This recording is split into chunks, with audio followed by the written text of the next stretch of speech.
How are you? Give me one sec. Pretty good. Can't believe it's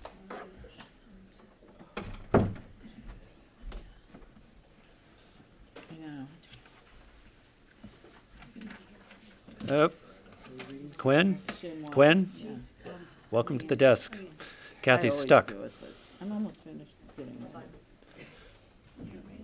Well, it's hard I for just me got to a note. go up and down the stairs 10,000 times with shit, you know, plates and whatever. I got a lot of stuff. So I like to do it. So, and there's no one else in my house with me, so what's the Sorry, difference? I just got a note from Kathy. My dog. Her meeting is going here. The meeting So that she's I'm- stuck I've in the got city it for on- is going on and on and on. Hi, how are you? I'm like,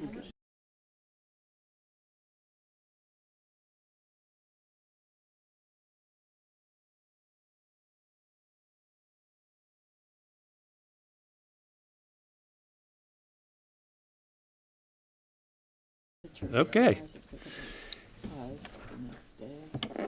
our clock is off by an hour. It's 6 o'clock. I'm Mark McIntyre, Chairman of the Southampton Village Board of Architecture, Review, and Historic Preservation. And as chair, and joining me up here on the dais tonight, we have Susan Stevenson, Jane Clare, Nina Edward Anker, and Quinn Profel as an alternative board member. So with that, we have quorum. So I'm going to motion to open the November 10th meeting of the Architecture Review Board. Is there a second? Second. All in favor? Aye. Also joining us, we have our Alex Wallach, our planning director. Council is Alice Cooley, and Sage is running all things video in the back. Jackie, our recording secretary, is recording remote tonight, so we'll be a little picky about people talking into mics so she can hear everything that's said, so she can get the minutes correct, and I'd appreciate everyone's cooperation on that. Okay. Just for the record, know that the next regular meeting is December the 8th, and that will be the only meeting in December. The next meeting after that will be in January of 2026. Okay, so with that, first thing up is minutes approval from November 10th. I'm going to ask that we move that to the next meeting because I did not have time to go through them, and I would like to read through the minutes before we approve them. We have 5 written decisions to go through tonight. Council, do you want to go through them in top line for us? Sure. The first one is the estate of Marcia von Muffling, 32 Ox Pasture Road. This is a certificate of appropriateness to demolish the existing structures and construct a new 2-story residence, detached garage, and pool house. Did everyone have a chance to receive and have a chance to read the report, the Yes. certificate? Okay. Any additions or corrections? Okay. Motion to accept the written decision for 32 Ox Pasture Road. Is there a second? Second. All in favor? Aye. Aye. Next up is 328 South Main Street. Okay. This is a certificate of appropriateness to construct a rear dormer addition and replace certain windows. Did everyone receive the written decision? Yes. Any questions or comments? Okay. Motion to accept the written decision to approve the application for 328 South Main Street. Is there a second? Second. All in favor? Aye. Next up is 344 Hill Street. This is to amend a previously issued certificate of appropriateness to construct a shed addition to a pool house. Did everyone receive the decision? Yes. Any questions or comments? Okay. Motion to accept the decision to approve the application for 344 Hill Street. Is there a second? Second. All in favor? Aye. The next two are actually the same, but I think it's the same application, but they're two decisions because the gates are on different streets or different property, different streets. Is that correct, Alice? Different streets, different addresses. Yep. Okay. So the first is 2 Gin Lane, LLC. It's shocking, the address is 2 Gin Lane. That's a certificate of appropriateness for a gate. Motion, Yeah. any questions or comments? We all received? Okay, motion to accept the written decision for the COA for driveway gate at 2 Gin Lane. Is there a second? Second. All in favor? Aye. Aye. Next up, 2 Meadow Lane, albeit Meadow Lane. Yeah, 2 Meadow LLC, also at 2 Meadow Lane. It's also a certificate of appropriateness for a driveway gate. Okay. You all received the application? Any comments, questions, or comments? Okay. Motion to accept the certificate of appropriateness for driveway gate for 2 Meadow Lane. Is there a second? Second. All in favor? Aye. We have one adjournment request tonight, which is adjournment request for Woolden Manor at 16 Jen Lane to December the 8th. So motion to accept the applicant's request for an adjournment to December 8th for 16 Jen Lane. Is there a second? Second. All in favor? Aye. We have one signage request tonight for, this will be a quick one, for JJK Construction. Is there someone here for JJK? Hi, come on up. Yeah. Either here. Did you have your materials? You know, I don't. Okay. I don't have it. We're going to do this pretty quickly. If you'll just lay that out on the table.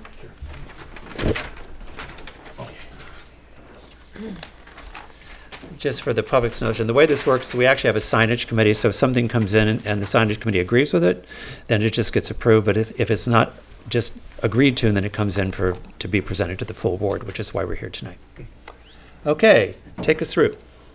Okay. So there's actually another sheet. There's 2 sheets that go with this. This was the alternative. Does it look like this one? Yes. Okay. Yes, I'll put this one on top.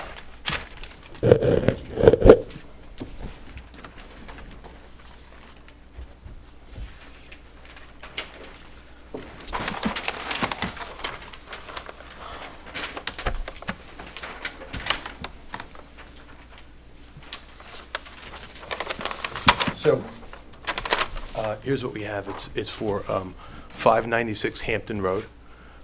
It's suite 2, and this is basically on this side of the page is what's existing, right? So we're taking over the Bartlett Tree Experts, their space, and here what we're showing is the actual sign on the building. That's the top that says Bartlett Tree. And we like to go with option A, which shows our logo, and then JJK Construction. Out in front of the property, there's a signboard, if you will, right? And that's displayed on that second photo down. And where Bartlett Tree is, we would replace that with JJK Construction, right? And then on the door itself, we'd like to put some lettering on the entry door, and we would like to replace that lettering with the lettering on the right-hand side with our logo, JJK Construction, and the telephone number. And what's the color of that? It's going to be black to match, so that you know, all the lettering on the building is in black, so we want to match the suit, you know, so it would just be black. Okay. And are the letters thicker than the other 2 builders or whatever signs? Do you know? You know, it's a good question. I feel that, yes, it is. It looks a little heavier. Do you think that's appropriate? You know, I mean, you're all stacked up on this one billboard-like thing, right? mm-hmm. So why wouldn't it be more in keeping, like the second down, where does that go? The second example. That's the street. Is that a street sign? Yeah, it's a signboard. It's on the It's a survey signboard. there Yeah. that you have. Yep. It's a board out on the front of the property there. You know. And that's what I'm seeing to the left? Yes, exactly. Mm-hmm. Okay. Mm-hmm. So I would think it would be nicer Mm-hmm. and more appropriate Mhm. if it were, like, they're different sizes and different, I don't know if the fonts seem to be similar, if not the same. But the thickness of JJK Mm-hmm. in the second thing down, which is going on, that's what's going there, correct? Correct. I think that should be more toned down to be in keeping with the rest of them, just in terms of Well, how it that's. should. I'll speak for myself. Okay. One of the reasons I brought it in is because the other 4 signs that are on the signpost don't have logos. Right. They do as companies, but they Right. don't in the sign. So I prefer there be no logo over there to match the other. Mhm. So I think if it's just a listing the same way, take the logo off and listing the sort of same type and style in that listing is more appropriate to that sign. Okay. For the sign that goes over the door, the same way I see Bartlett Tree and I see John David Rose, I don't think there are logos on the signs that go across the front of that top. So I think what I would prefer is if you want to put your logo and your type on your door, I think that's great. I think if you took in my opinion, if you took the logo piece off and just did the lettering to match the other three on the signage that goes across the top and the signage that goes in the sign, it would be common, then match the other existing tenants. Okay. So then, with that said, we did another, that's the second page Okay? here. Oh, okay. Okay. So here is, this is the option B, right? Okay. So, so the JJK construction up top, that would be the sign to replace the Bartlett tree sign, right? And then we can do the next sign down, if you will.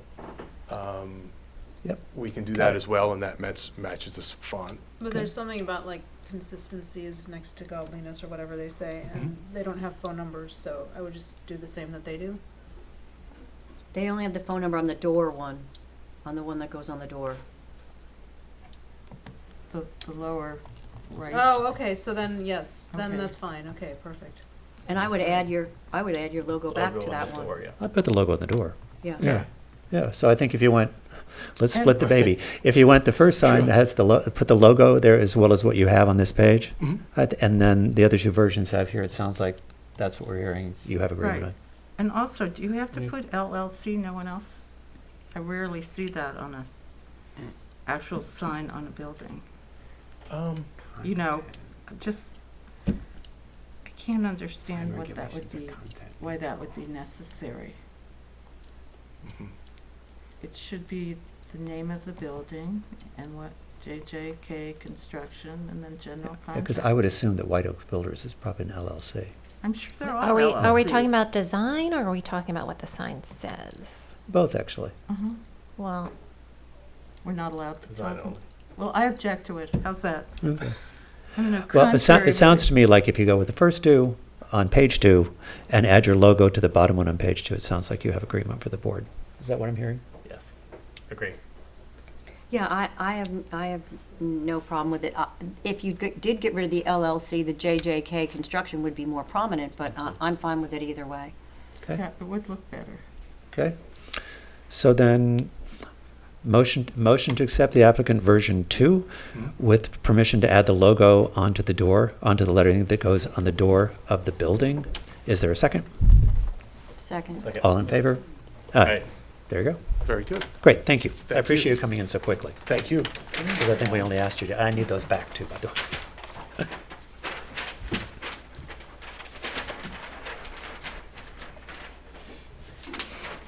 Okay, so that takes us down to demolition evaluation for 346 Meadow Lane, and I know you're here.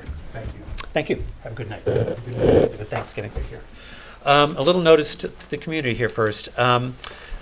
We're going to read it. We don't normally do this. We're going to read a historic report into the record, and here's why. The historic report that was pending, which is still showing on your agenda as pending, came in about an hour before this meeting. So some of the board members, none of the board members actually received it in time to read it before the meeting. That said, the applicant's here, and it feels fair to hear the applicant, A. And B, from a timing perspective, there are time limits at which we need to act as a board in these issues, and we don't want to risk not being compliant from the time issue. So we've been advised by council that the best way forward tonight is to have her read the historic report into the record. I don't care what order this goes into, and the applicant can sort of present what they're going to present, and then we'll see if we can make a decision. Thank you, Mr. Chairman. I would think you'd read it first, right? I will do that. Okay, this is 346 Meadow Lane. The large two-story dwelling located at 346 Meadow Lane is situated on a 1.9-acre residential parcel bordered by Meadow Lane to the north and the Atlantic Ocean to the south. The house is stucco-clad and roofed with wood shingle installed to simulate the appearance of thatch. The fenestration is irregular. Sash types vary and include multi-paned as well as casements. The window material appears to be teak. The entry door faces north toward a forecourt access from Meadow Lane. The south or rear elevation right is finished with open decks and pipe railings on both stories facing the ocean. A swimming pool occupies an area of lawn located between the rear of the house and the ocean dunes. The house was included in a SHPO-sponsored inventory of historic properties in Southampton Village conducted by the Society for the Preservation of Long Island Antiquities in 1979 and given an inventory number. The house was not included within the Southampton Village Historic District in 1986, however, and is therefore not a contributing resource within that district. A 2-page blue form identifies the house as the Levings House, and its building material is a combination of brick and stone. Its integrity was noted as moved and further explained as moved back from the dunes in the 1970s. Historically, the house was described as dating after 1916 and built on land once belonging to Mrs. Jonathan Cross. Thank you very much. And for a good number of years was owned by a man named Levings. The accompanying photograph illustrates a sprawling house that matches the description on the form in the Belcher Hyde map from 1916. It shows the property as undeveloped at that time and the ownership of a Mrs. Jonathan Cross. The house was built in an area of the village that didn't begin to experience the development of homes until the late 19th century. Before that time, only a few roads and paths stretched south from the village on either side of Town Pond, Lake Agawam, as shown in this detail of Beers, Comstock, and Klein's 1873 Atlas of Long Island. The house identified as being constructed on the Mrs. Jonathan Cross property appears on the Aero View Company's 1927 Bird's Eye View of Southampton. Later maps, such as those as the Sanborn Fire Insurance Map Company, do not encompass this section of the village. The house that now occupies the property below has been substantially transformed from the one that was shown standing in 1979. Already moved back from the dunes before that time, it appears that the more recent construction programs have adhered to the basic footprint and massing of the original house, while exaggerating prominent features like the curved wall area, presumably a staircase, that projects to the side of the front entry, and the attic dormers, all of which have been remodeled and enlarged. The windows have been replaced, typically with larger units, and have been added. More have been added. An open deck has been introduced at the second story, as well as a new round-headed attic dormer. The transformation and modernization of the original historic house is best illustrated by the existing one-story gable front section located on the east end of the plan, which has been reconstructed with an asymmetrical roofline, and its gable windows replaced with a single large round window. This feature, along with the reconstructed stair tower with its row of 9-pane windows, reveal a house that has been substantially remodeled and reimagined since its construction 100 years ago. With regard to the architectural integrity, it may be concluded that the house, now standing at 346 Meadow Lane, no longer retains its visual association with the early 20th century building that was documented as Southwest 55 on the New York State Building Structure Inventory Form of 1979. The end. I got to the end. Good. Well done. Okay, sir, you're up. Good evening, members of the board. Carl Benacasa, 860 Montauk Highway, Watermill, New York, for the applicant. We're going to face it this way, right? So I have some pictures just to go along with the village historian's report showing the degree to which this was substantially reconstructed in the early 1980s. I don't know if you guys can see them. There you go. There you go. So the home was essentially torn down and completely rebuilt. This was in 1984, with the benefit of building permits, a subsequent certificate of occupancy, and a variance. And the last time I spoke on the record during this application, I noted in the variance that members of the board, during a colloquy, members of that board at that time noted that this was being under the process of being substantially reconstructed. A member in response said, that's an understatement, it's being torn down. So, as you can see, the structure that was the subject of that blue sheet ceased to exist in 1984, and what exists today, both supported by Mr. Studenroth's report and the photographic evidence in front of you, is a completely different structure. The reason we are here today is not because it's in the historic district, and not because of the history of this structure, it's because of the history of the lot, in the sense that at one point an historic structure did exist on it. And certainly that is not grounds to deny a demolition permit. So that is the basis of our position. And Okay. we respectfully request approval to demolish. Actually, that's not what we do in this case, do we? Because No, we're not so in the you'd historic either district. We've- landmark we've- or we've- not we- landmark. Yes, No, it's we're not not a stick, landmark, it's not a yes. district party either. That's what I'm We, saying, yeah. if we're outside a historic district, the rules are the Architecture Review Board can look at it and determine whether or not they want to landmark a property. Yes.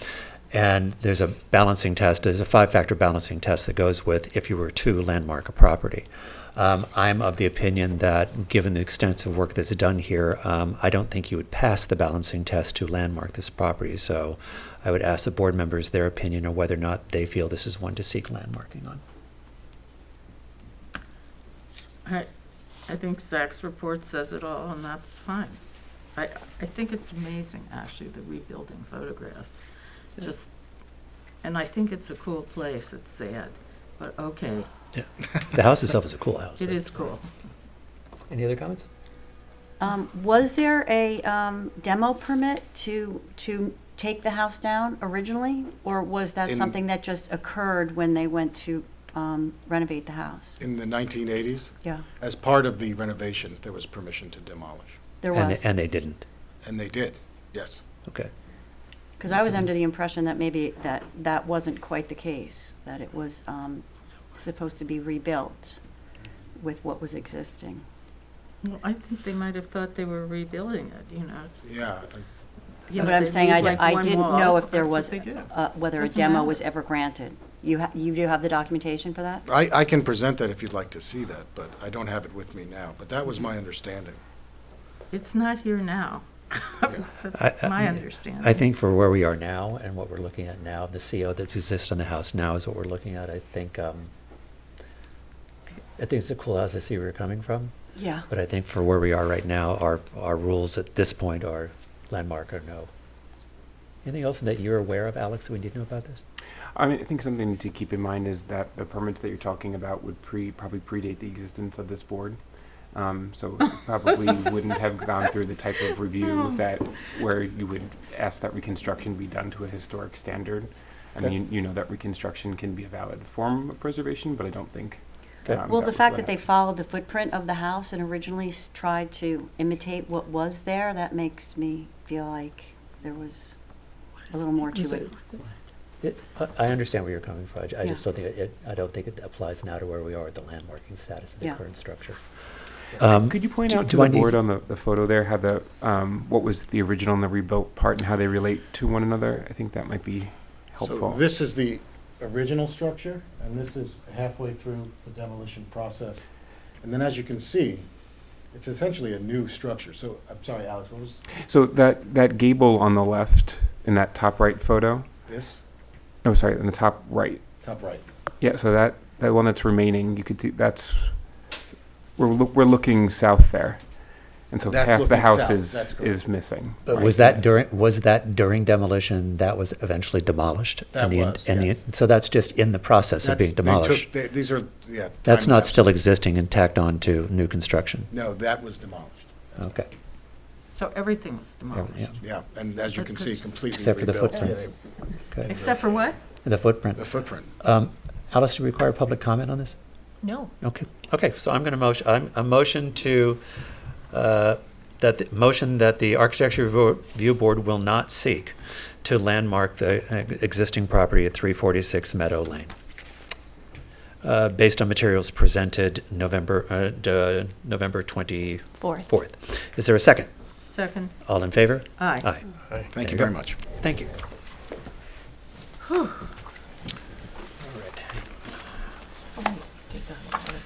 All right, so that takes us to New Matters, historic 251 Pond Lane. We have the affidavits and they're in order. Oh, thank you. I have this for the plan. I don't know if you have it in copies, but I just, I think it was down. Actually, here's one, here's the photo from. Yeah. Doesn't show a whole lot here, other than this one rendering. I think there's more renderings. Good evening. If you'll state your name for the record, please.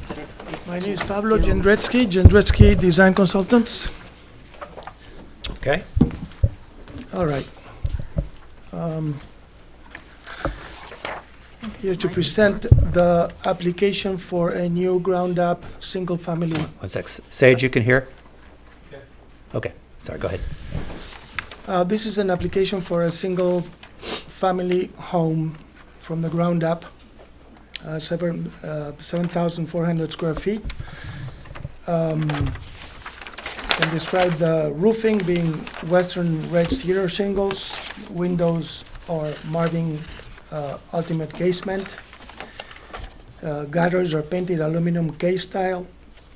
Patios are going to be unfinished in the natural shape of limestone. The columns you see are 12 by 12 painted wood posts. Chimney is a modular red clay brick. All the trim is painted cedar. Then there's a pool house.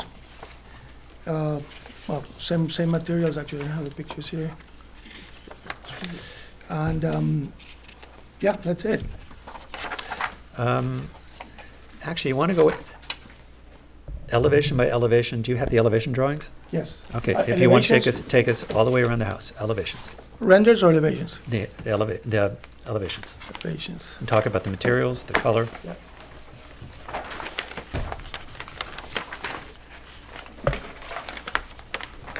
Only the exteriors, yeah. Okay.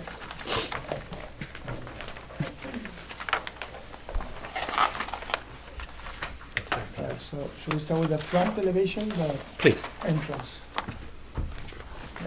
let's go, yes, with the front elevation, please. There you go. Okay? So, yeah, the materials are basically the same I just mentioned all around the house. Trying to keep Okay. with the language of the area. Okay. Cedar shingles again. So right now you're at the south elevation. Talk to me about, are the front doors glass? Are they solid? Are they, The front door is painted wood okay? with side lights. It's basically the same modules as you have in the window right above it. Okay. It's a double height space, and you don't see because of the columns, but basically these four modules follow down, and the two panels are solid wood doors. Okay, And then all the windows are casement. okay. None of them are double hung, they're all casement. Exactly, Okay, all casement. We're just one by one trying to avoid double hangs, and there's no reason why not having casements. Cedar shingles on the walls, on the roof. All the trim is painted white, so there's no, modern black mountains or that kind of thing. The house is elevated 2 feet, so there's a stone plinth. okay. Actually, there's a missing line actually here. The stone continues. Okay. Should we go to another elevation? Okay, This would be the east elevation, which we describe in the project as the service side of the house. That's where the parking happens. There is a carriage type garage door. There's a cantilevered balcony from one of the bedrooms upstairs. And then there's a continuous window that follows a corridor right behind it.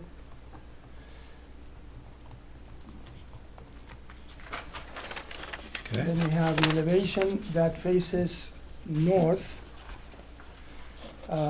In this elevation, it seems like it's 3 stories, of course, because you see the basement, but in the rendering, you can see it's all worked with hedges and plantings, so that from wherever you are, you're always seeing 2 stories. You'll probably notice a bigger window at the stair.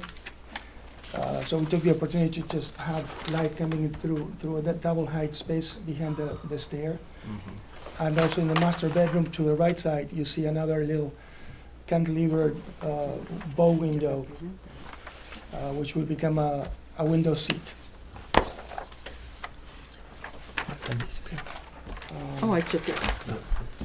Okay, And then there's one more elevation, which would be the one facing the garden. I mean, the whole project, maybe you can just point to that in this rendering first, was all set to the east so that we can have a very big lawn on the west side. So the facade that faces west is basically where in the ground floor is the living room, dining room, and sunroom, all the way to the left in the drawing. And upstairs you have all bedrooms. And all these bedrooms lead to covered porch in the center for the two central bedrooms, and balconies or terraces on the two end bedrooms. okay. And then there's also a pool house. And there's a pool house. Might as well give it all to us and then we'll go through it all. Yeah.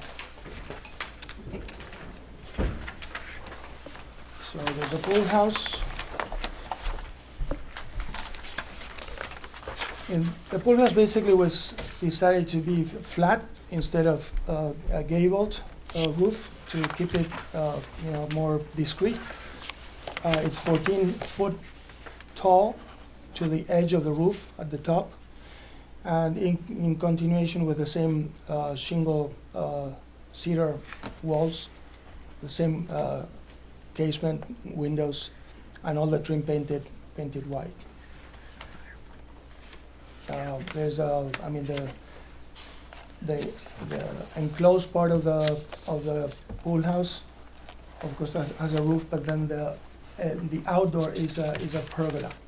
That was required by lot coverage. A pergola was required by lot coverage? Well, because We we can put a roof we on had a roof covering the patio. Oh. Oh, so you're over on lot coverage, We so were you over. made it, so, yeah, okay, got it, sorry. Okay, So, So it's open, right? yeah, that appears to be, Yeah. probably is either slats or a sliding Mhm. situation. right. All right. Board members. Well, first of all, didn't we have some, I don't see on these plans, the tree that needs to be preserved? Remember that? Yes, there's a big tree, and I think, I know it's in the back on the left Yeah. from the front, but there's no indication of that on these plans that I can find. that would be on the survey. Yeah, well, I'm on the survey. Here. So it's back here somewhere, right? Here's Pond Lane, and there's no mention. It says existing sanitary system to be removed. You know the tree to which we're referring? No. Sir, are you aware of the tree to which we're referring? When the demolition request was granted for this house, it was conditioned on maintaining a historic tree that's on the property. Can you show us where that's? I think you're talking about number 17. I think so. Let me look. Oh yeah, well, there's Yeah. there's a couple of very important trees. One Yeah. is, I think in the survey, it's Yeah? let me see which one it is. It's the European Beach number 26. Where are we? The camera What can point it survey are right we here. on? Hang on. This survey? What are we looking at? 26, this is 26. Oh, I'm looking at, I have the Squires survey. Well, do we? You should have it too. Hang on. I got it.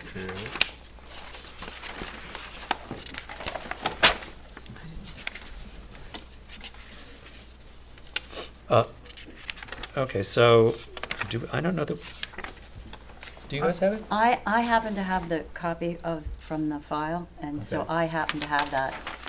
And We is don't. the tree showing on it? Yes, the tree is here, number 26, I see it here. Right. Okay. I I mean, think we there was don't have a a, landscape plan with this. there was a but, tree inventory. Right. What? There's a tree chart in the survey. Right, but I'm saying there isn't a landscape plan No. that is outlining these No, no. But for us to see. they've got, I mean, can we see that? Sure. There's buildings that are,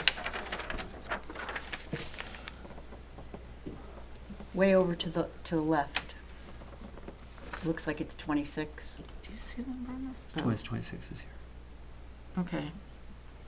And that's Just- it's a 200-year-old. That's the two. Yeah, in- right. That's what it's I'm there. asking about. Okay. Yeah. Thank you. Just checking. Okay, board members, about the architecture. I think there are way too many windows stacked up all over the place that isn't really kind of busy. I would agree, the wall-to-window ratio, it seems very, very high.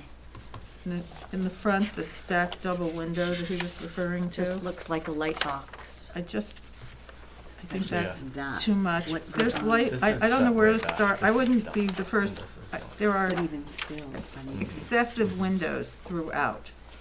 and What I would have to that's, say, maybe west someone else elevation. can. West elevation. Windows facing south are good for energy, but west, there's a lot of windows on the west and. There are a lot of north windows. and east. Windows are not necessarily.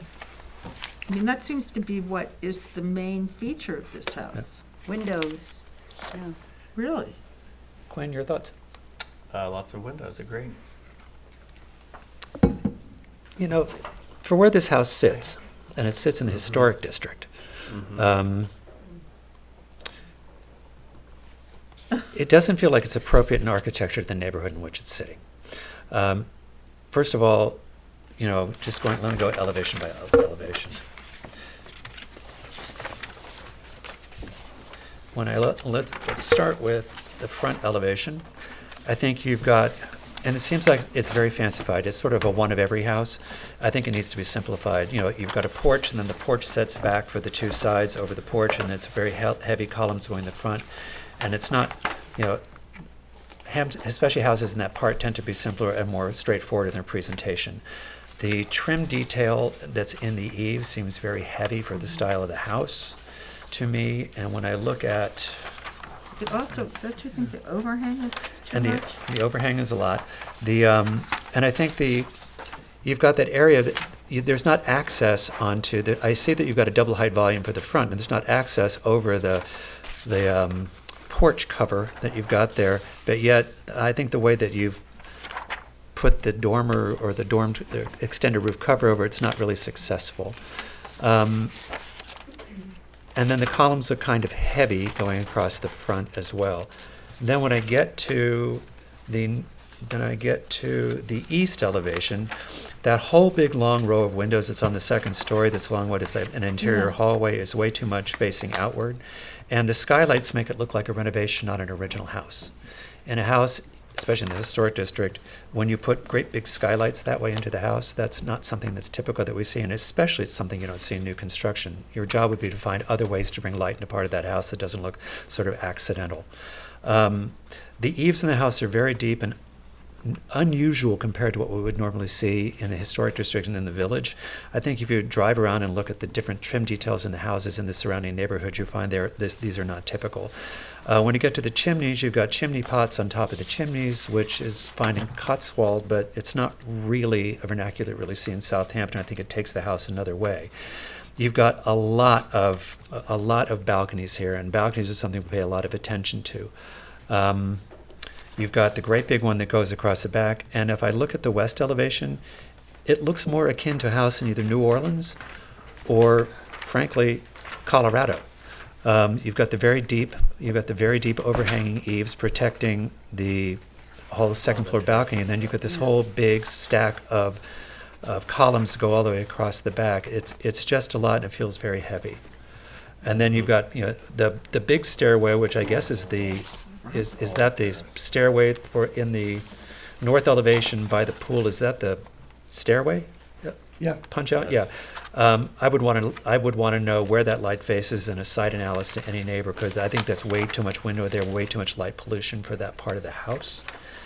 And then when I get to the pool house, it looks extremely top heavy. The weight and the heaviness of the banding that goes around the top to the sort of lightness of the house itself seems out of context. And even the columns, the boots you have on the column, if you look at the knee, those are like 2.5 feet tall. Everything is heavy.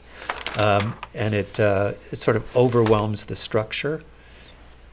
So, and then the amount of windows that you have in the pool house, surrounding, I guess, what is the fireplace, just everywhere you've got big windows, and then you have transoms. And I would also say what's very odd to me at a house at this price point in this neighborhood to have all casement windows makes a house at what this price point is going to be look value engineered to me. Because normally when you drive around here, you would see double hungs, you would see a different type type of window assortment versus casements on a house, especially at this price point and this size in this neighborhood. So those would be my comments. Anybody else, I mean, or agree, disagree? I agree that New Orleans thing is definitely, that's on the west. And all, it's just windows, windows, windows. And this other rendering for the east elevation, it looks like there's a big patio over where you're parking. I mean, that just looks very odd to me. Where's that? No, there's a What page? terrace above the The porte cochere. terrace, yeah. What page are you on? I'm on 800 Okay. in D. But, wait a minute, is there access over that? Oh, Oh, you're yeah. 800, no. So it had a cantilevered porch off of Mhm. what he said was a bedroom, is that correct? Yeah, that's a, well, it's a But bedroom. the yeah. It's an garage is office to the bedroom. left. We're talking of the right side of this page. Okay, Correct. thing. that's here. Correct. Okay. I think that, I, I think it's inappropriate for such a It historic just kind of looks like neighborhood, it's too. floating. Yeah, Well, it is, On That wood. was the intent. right. yeah, well, you achieved the intent. How big is the window? How tall is that window? 9 feet. Okay. So I think what you're hearing is there's everywhere we go, the expression of glass is pretty large for the house and too large for what we normally see in a window to wall ratio in this neighborhood.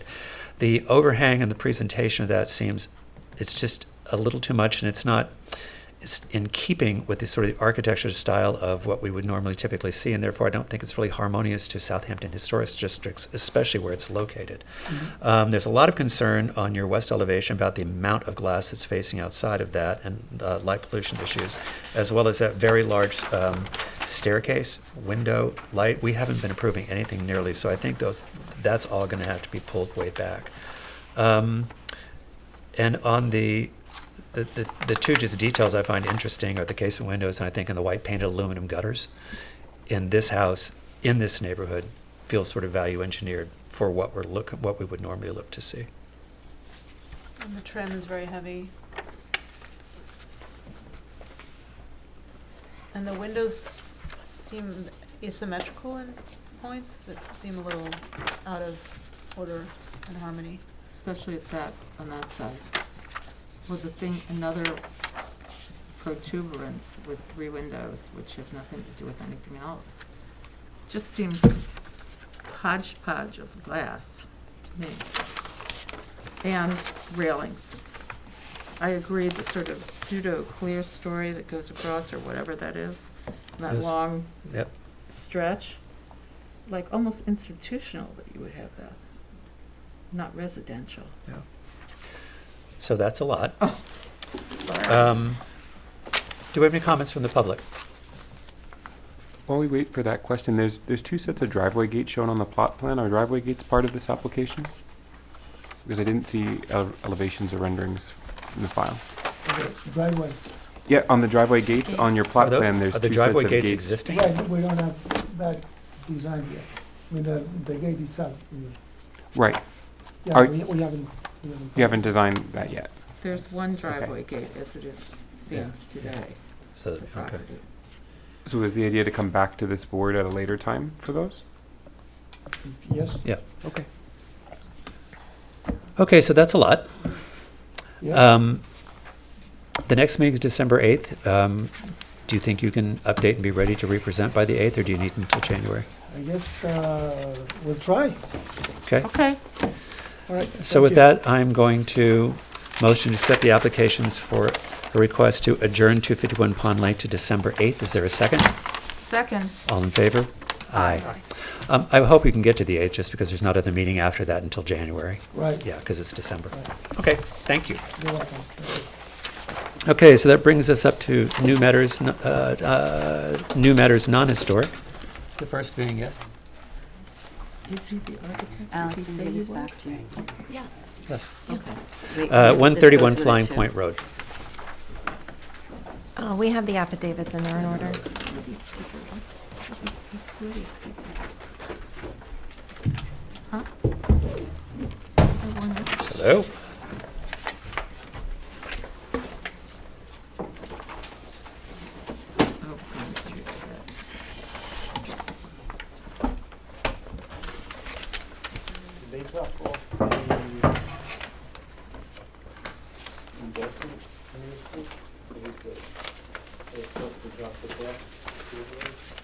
I really wouldn't know.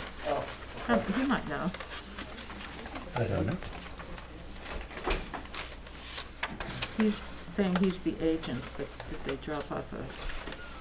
What's that? The owner should have dropped off this for me to speak or represent the owner. Yep, this was filed today, yes. You're Okay. the architect on record for this project.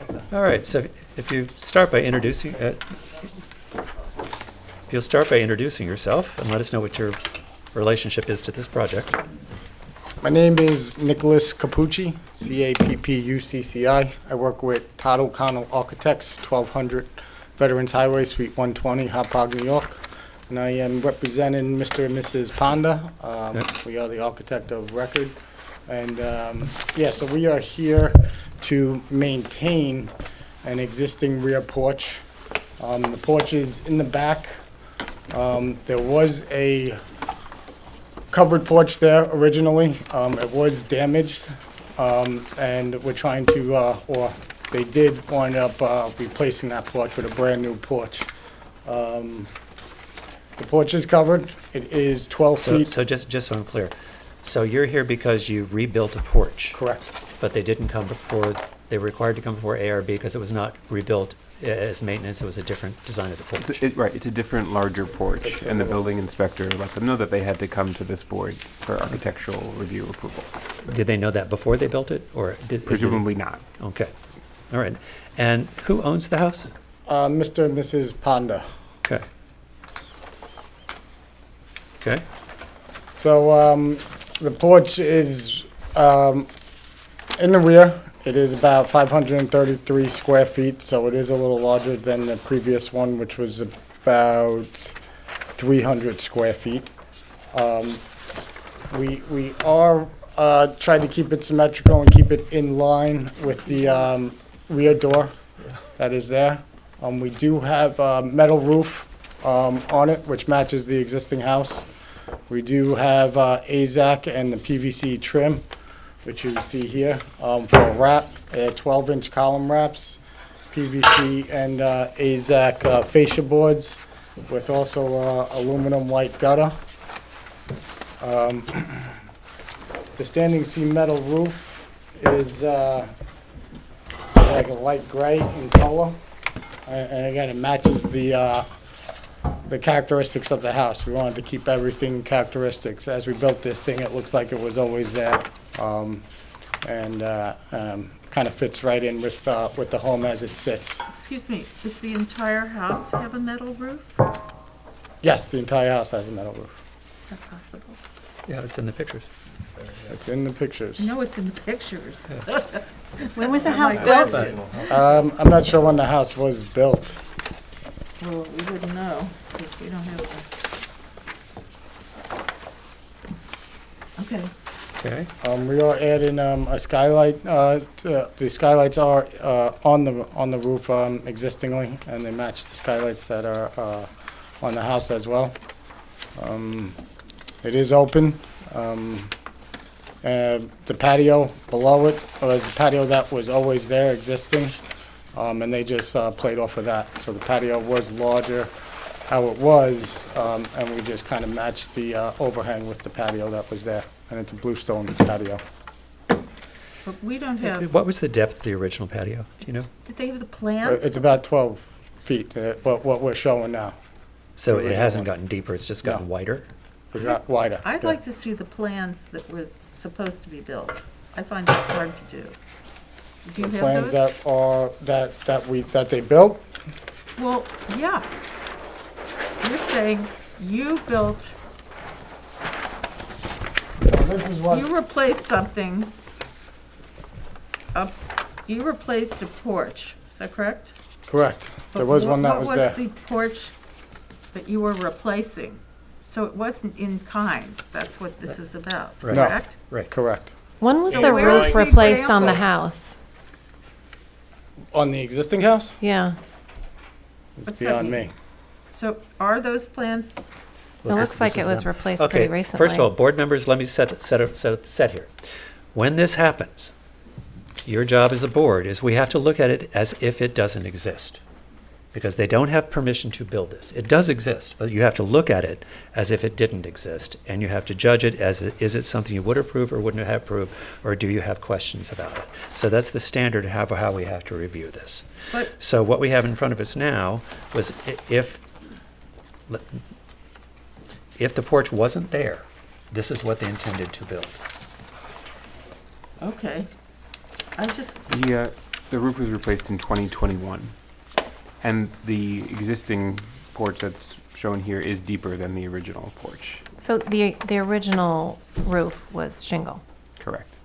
wait. The original roof was flat, wasn't it? Oh, I'm sorry, you're talking about the house or The house. The house? The house was shingle, yeah. And the So house, the roof was replaced in 2021, was there a permit for that? If it's That's not in not kind? No, but that's not in front of us tonight.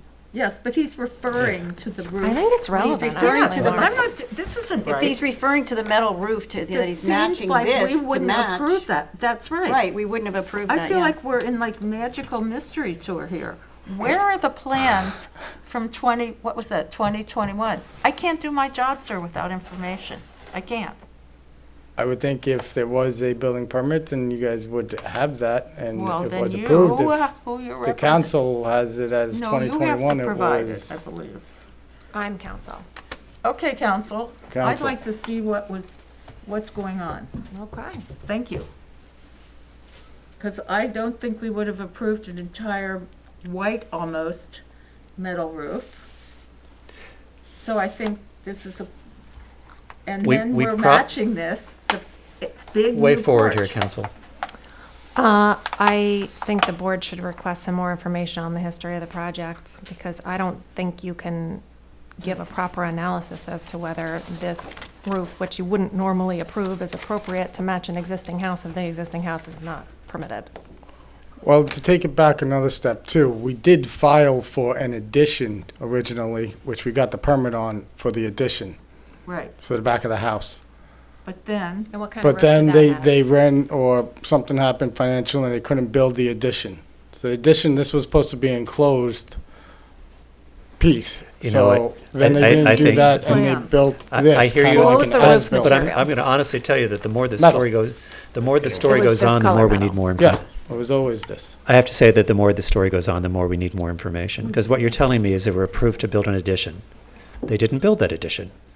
But we know that a new roof was put on in '21, but we don't know if there was a building permit to put that roof on in '21, or they just put it on in '21. And now you're telling me we got permission for a addition that we didn't build, but we did build a porch that we didn't have before, and we put a roof on it to match the existing roof of the house, which we may not have had permission to put on there. So I think it's going to behoove you to go back to about 2020 and get a full history and bring it to us so we could at least understand what we're looking at. Is that And what I'm hearing from you? And we're building permits. including building all permits? the Yeah. documents. But wouldn't it be safe to say that there was a No. permit? We need, Well, this Well, isn't like, do you know that for a fact? no. I mean, Can you just show by the it to base us? that we got a permit for the rear addition, yes, I would assume Yeah, that but it would d- be. How about the roof? but was that the roof? It would be a one in a hole, yeah, so it would be the roof. The plans examiners would have objected to it right up front and wouldn't even I issued don't us a think that permit. there may have been an opportunity to During object. COVID, maybe not. We need to see it. Yeah. I'm going to tell you this. I think you need to go back and bring us everything from 2020 forward to look at, because I'm the longest serving person on the board here, and I don't remember. I was on the board then, and I don't remember this house, and I don't I remember. was, and I don't remember it. And I don't remember it, and I don't, And we I would not don't have. recognize the And if we had materials being approved a used. metal roof, I'd be surprised. I would really have been Right. surprised if it would have been that color. So I think we need history going 2020 forward in order to move forward. Okay. Okay? So I'm going to suggest that you adjourn this until December the 8th, if you can get it all by then, because that'll keep you from having to wait until January. Yes, that would be fine. Okay? Okay. So motion to accept the applicant's request for an adjournment to December the 8th for 131 Flying Road. Is there a second? Second. All in favor? Aye. Thank you. Thank you. Okay, coming up next, 10 Halsey Street.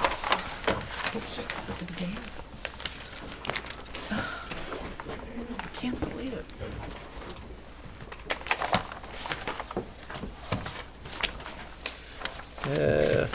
Brian Brady's coming in somewhere. Well, we have the affidavits in there in order. Oh, Oh, Thank you. fantastic. I keep forgetting to ask. Guilty. Don't worry, I'll keep saying it. Thank you, same to Thank you. you. It's Have a confusing good as to Thanksgiving. what they're feel like- doing and what. I feel like they sent you in without all the information. Good luck. Chemicals. Little bit. Huh? Well, I have 2 tables. I'm never sure which one. Brian, are you there? What's going on. I am here. Can you hear me? I can hear you. I can't see you. Uh, But your name looks, your type looks Start good. Okay. video, but No, I was getting.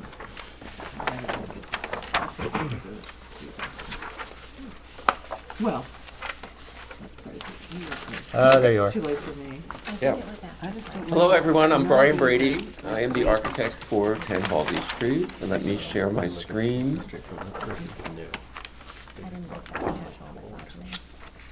Oh, I didn't actually hear that. I didn't What even was notice. approved originally? Brian, before we start here, can you clear something up? Because the application says to amend a previously approved plans of 2-story addition and porch. That's Where's correct. So is that what is existing now? Or was there a set of plans that was approved that you're now amending Yeah. before you start construction? That's exactly right. There were a set Okay. of plans that were approved, and my client has had a change of heart, and now he wants to do something much simpler. So we came back to I don't know you. if I If there's any way you could turn your volume up, that would be Seems to- really great. And what Okay. is, Yeah, but this, it's not but this labeled. is existing too. What is this? What is this now or then?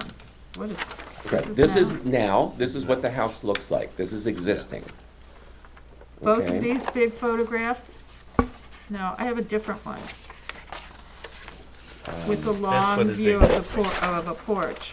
Is that- That's a rendering. That is a rendering. Okay, well, it's not marked, Brian, so Oh, I'm sorry about that. Yeah. none of it is.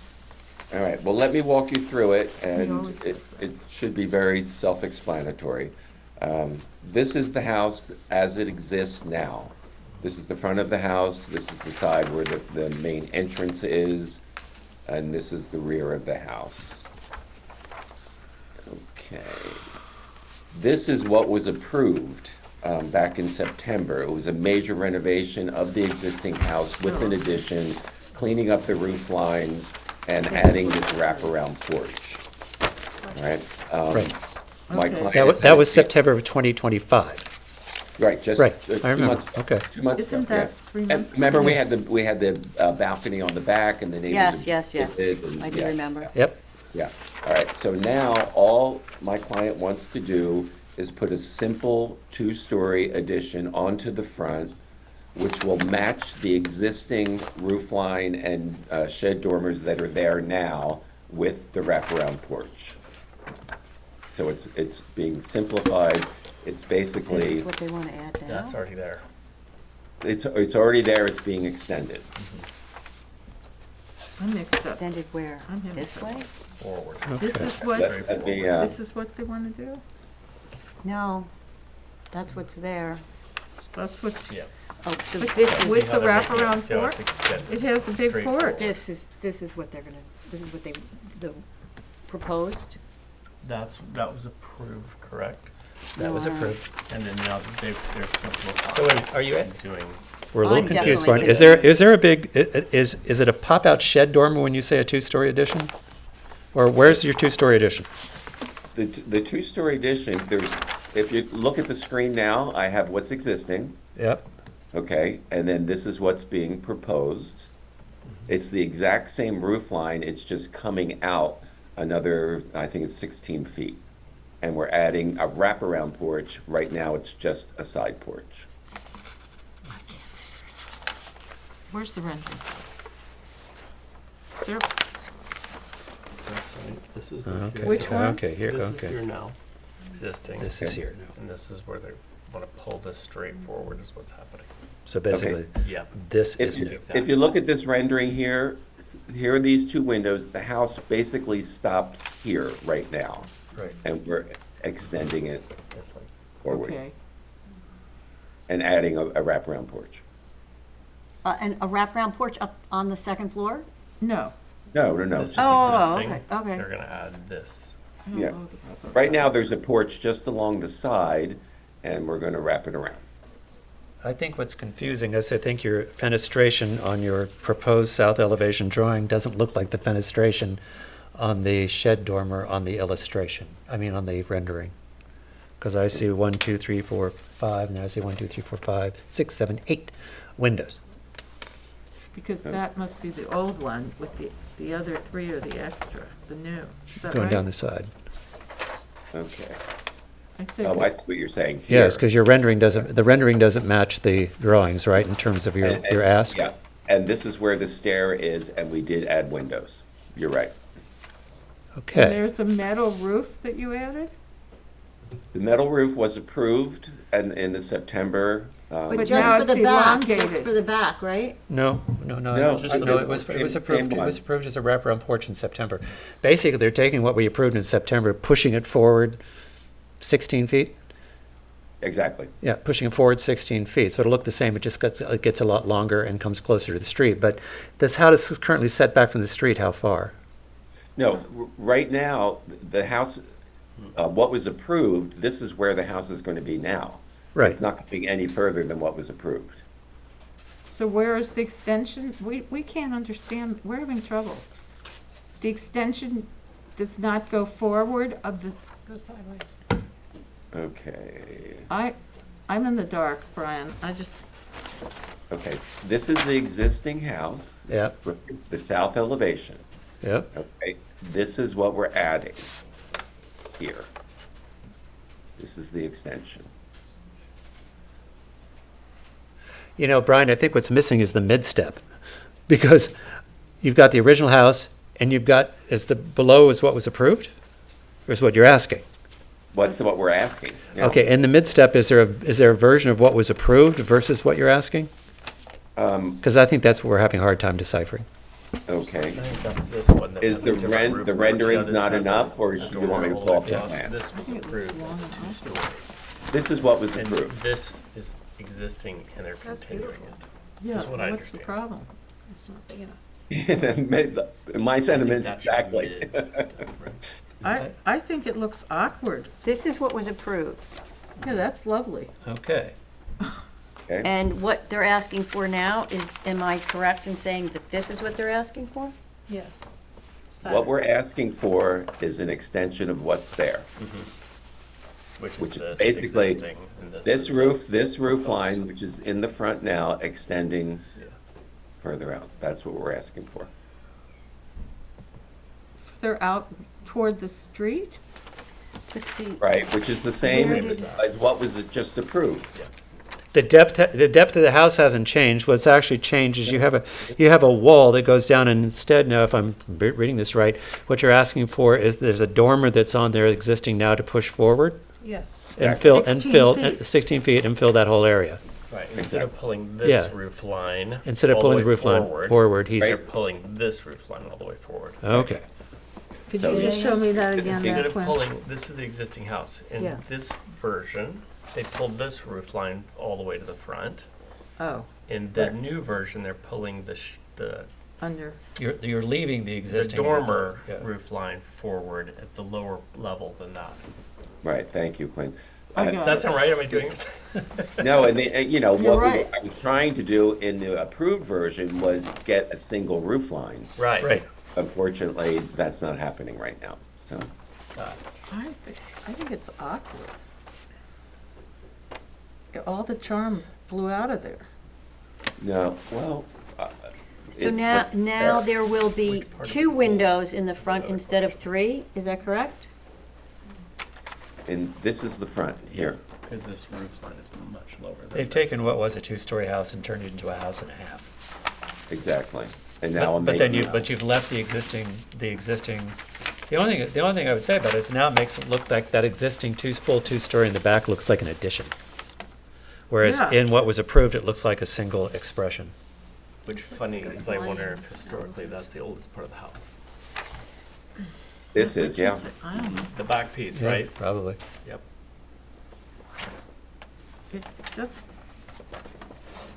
it seems awkward to me. Unfortunately, what's there is awkward. you Well, know, I don't mind what's there. Sorry. I think sometimes it's just you can't make something bigger because it's just good the way it is. It's just got to be small. Okay. I'm not taking it And what's driving the change? Budget as well as change in living arrangements. All he really feels he needs right now is 2 bedrooms. And so the front addition is 1 bedroom below and 1 bedroom above.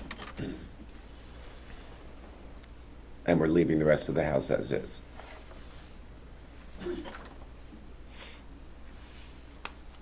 Huh. Strangely, it makes the house look like a cargo ship because it's very long. Yep. And in the back where the 2-story pops up, it looks like A the back of a terminal house. cargo ship where it pops up in the back to guide the ship. But if you look at like the front of the house now, Yeah. it's really not going to look that different from the street. Because, I mean, it's a narrow lot and Yeah. this is what you peek into. And it's basically going to add some charm to it with shutters and a porch. But the front of the house is going to look exactly the same. No, it's obviously like the neighbor's hedge is right here. Yeah. Oh. Board members' thoughts? Yeah, here you go. Here's the. Yeah.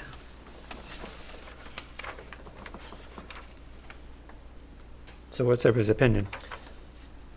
Did we get the window count situated, Brian? I know these are all lined up here, but they are different on the rendering. There's So more. is the rendering correct or is the drawing correct? The drawings are correct. They were updated So this is all correct. recently, yeah.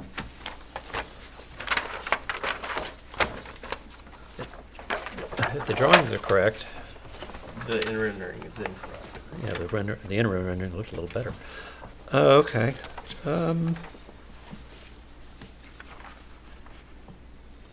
Nina, thoughts?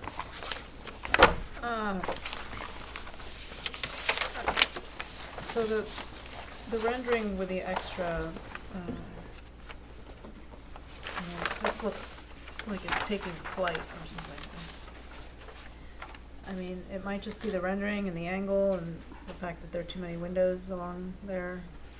The vent kind of sticks forward, so I believe the rendering does not do it service.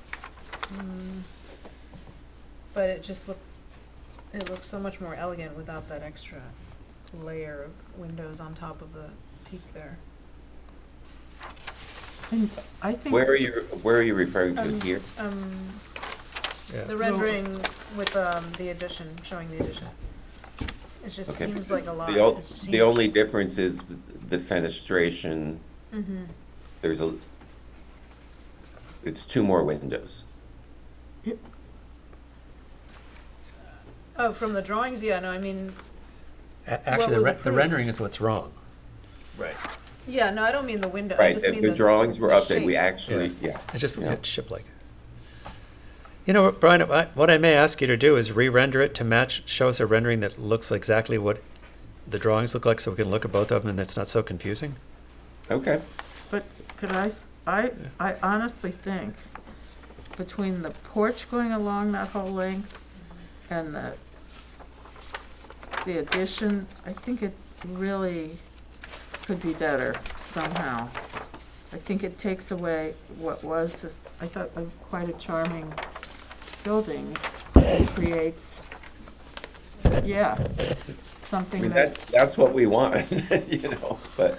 No, Yeah. it's long in a way that I think is too long. I don't know, what are the houses next to it look like in terms of length? The houses next to it, they're all pretty much brand new, very large houses. Oh, Yeah, there's actually a house across the street where we sort of had a similar issue. Was it 36? There's 2 houses side by side. Right, yeah. What Yeah. came into question was the length of the house. You know what I think part of it is in the rendering of the house that we approved, because the mass and volume over that long porch is larger, that when you bring it down to a house in half and then the roof pops up in the back, it's sort of, from a proportion standpoint, it doesn't look frankly as bad in the rendering, but when you look at it in the drawing, it makes that porch look enormously long. So I think maybe you need to come back and re-render it to exactly what you want it to look like, and let us take another look at it. Okay. Are there, So are there any- what I'm hearing is you're feeling that the extension is too long for the massing of the original house. Yep. Yeah. And the wraparound porch is too massive for the extension that I'm adding. I think it emphasizes the too long. I think when the roof line came down to a house and half over that length of that porch, it Yeah. made the porch look out of scale to the house. When it was a full 2-story volume on top of that porch, the back and forth scale didn't feel inappropriate, and right now it's feeling a little inappropriate. Okay. All right. I thought that the wraparound porch actually helped with making this feel more cottagey by bringing it around to the front. Right now, this is, it's a side entrance and trying to read like the front door. And, the windows aren't really balanced. This is a blank wall here, so I just tried to make some sense of it. Well, I'm going to suggest let's re-render it and take a look at it again, because of what we're forced to look at here, especially with all the windows on the top, which are not what you want, is throwing people off. Okay. Are there any comments from the public?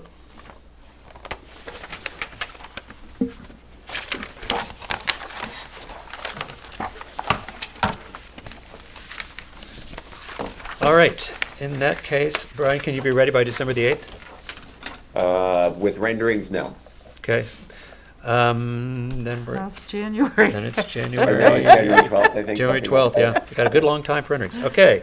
That's good. Then I'm going to motion to accept the applicant's request for an adjournment to January 12th for 10 Halsey Street. Is there a second? Second. All in favor? Aye. Aye. Great. Thank you, Brian. Thank you. Okay. Which brings us up to 1 Boatman's Lane. Do you have affidavits, and are they in order? I do. They are. And this is an application to construct a 2-story single-family dwelling with attached garage. Good evening. Should I proceed? You can, as long as you do it near a microphone where everyone can hear you. One of the things, it's John Bennett for the applicant and Stone Fox Architects, Chris Stone, David Fox. I'll have them introduce themselves to you. But, John, you really have to get to a yeah, microphone. I know. It's difficult because I'm trying to explain what's going on. Okay, well then, Hold on a get all second. that in order, then go to All right. microphone. You It's know, not you're an that hard. aesthetic board, and I know that, but if you are looking at this project holistically, and I think the house is beautiful, but I've never seen, in all my years of practicing in Southampton Village, an applicant, homeowner doing so much to comply with the more modern wetland setbacks. This property is currently improved with some improvements that are as close as 21 feet to the wetlands. And we're bringing this back. The house to the north is 252 feet from the wetlands, and to the south, 188.9 feet from the wetlands. And that's an amazing thing, because usually people will fight tooth and nail and go to the zoning board of appeals and try to keep as much as they can, try to add on to the existing house. As a matter of fact, there was a prior approval that said that. But there's been a lot of soul searching on behalf of the clients. They're very concerned about Taylor's Creek and the health of it. So what they've done here is move this thing. Essentially, the Village of Southampton has 3 setbacks: 125 feet for structure, for any sort of your turf starts at 125 feet. Everything seaward of that has to be native. Then your structural setback is 150, and your wastewater system is 200 feet back. Look at this. Look at where this house is. 252 feet on the wetlands on the north, 188 feet on the wetlands to the south. So that's an important thing. And what it also does in terms of being visible, it significantly migrates the improvements on the property away from Taylor's Creek. So yes, that's not your jurisdiction, but from looking at it from a holistic point of view and a sense of place, that's very, very, very important. The property is located on the northeast corner of Halsey Neck Road and Boatman's Lane. It's a large property. It's over 4.3 acres with frontage on Taylor's Creek. In October 2024, we were before this board regarding the demolition of the existing structures. It was approved. Property is not located within the Village Historic District, and the board elected not to move forward with the landmarking proceeding. As I stated, the home is right along Taylor Creek. Current proposal seeks to relocate all improvements in significant compliance, more than compliant with the wetland setbacks. So the improvements will move east with the property.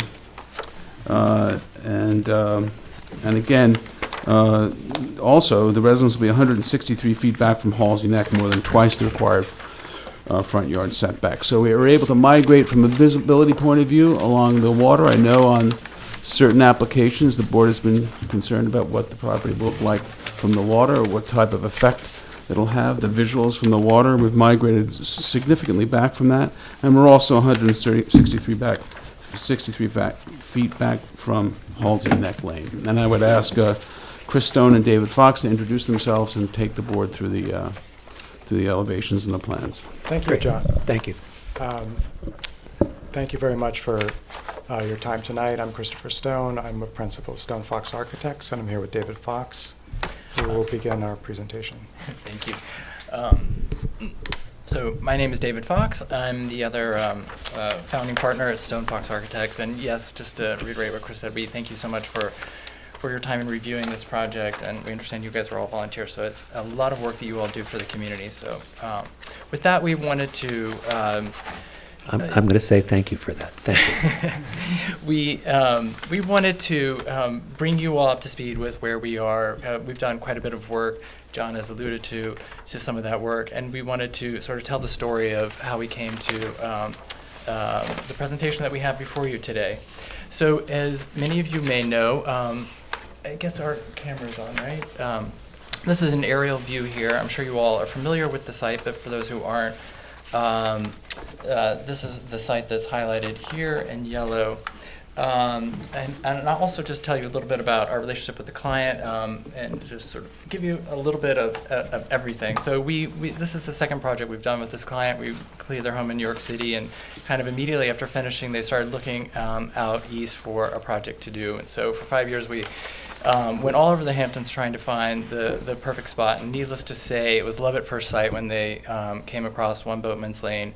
It ticked all the boxes for them. So, things I like to highlight are the beautiful Halsey Neck Street, which is one border of our property with all its London plane trees and historic houses. And then obviously the other side of the street, the other side of the property, which is Taylor's Creek, and these extraordinary views west over Taylor's Creek and southwest, where you get the Ruth Wales DuPont Preserve, and obviously Shinnecock Bay onto Meadow Lane.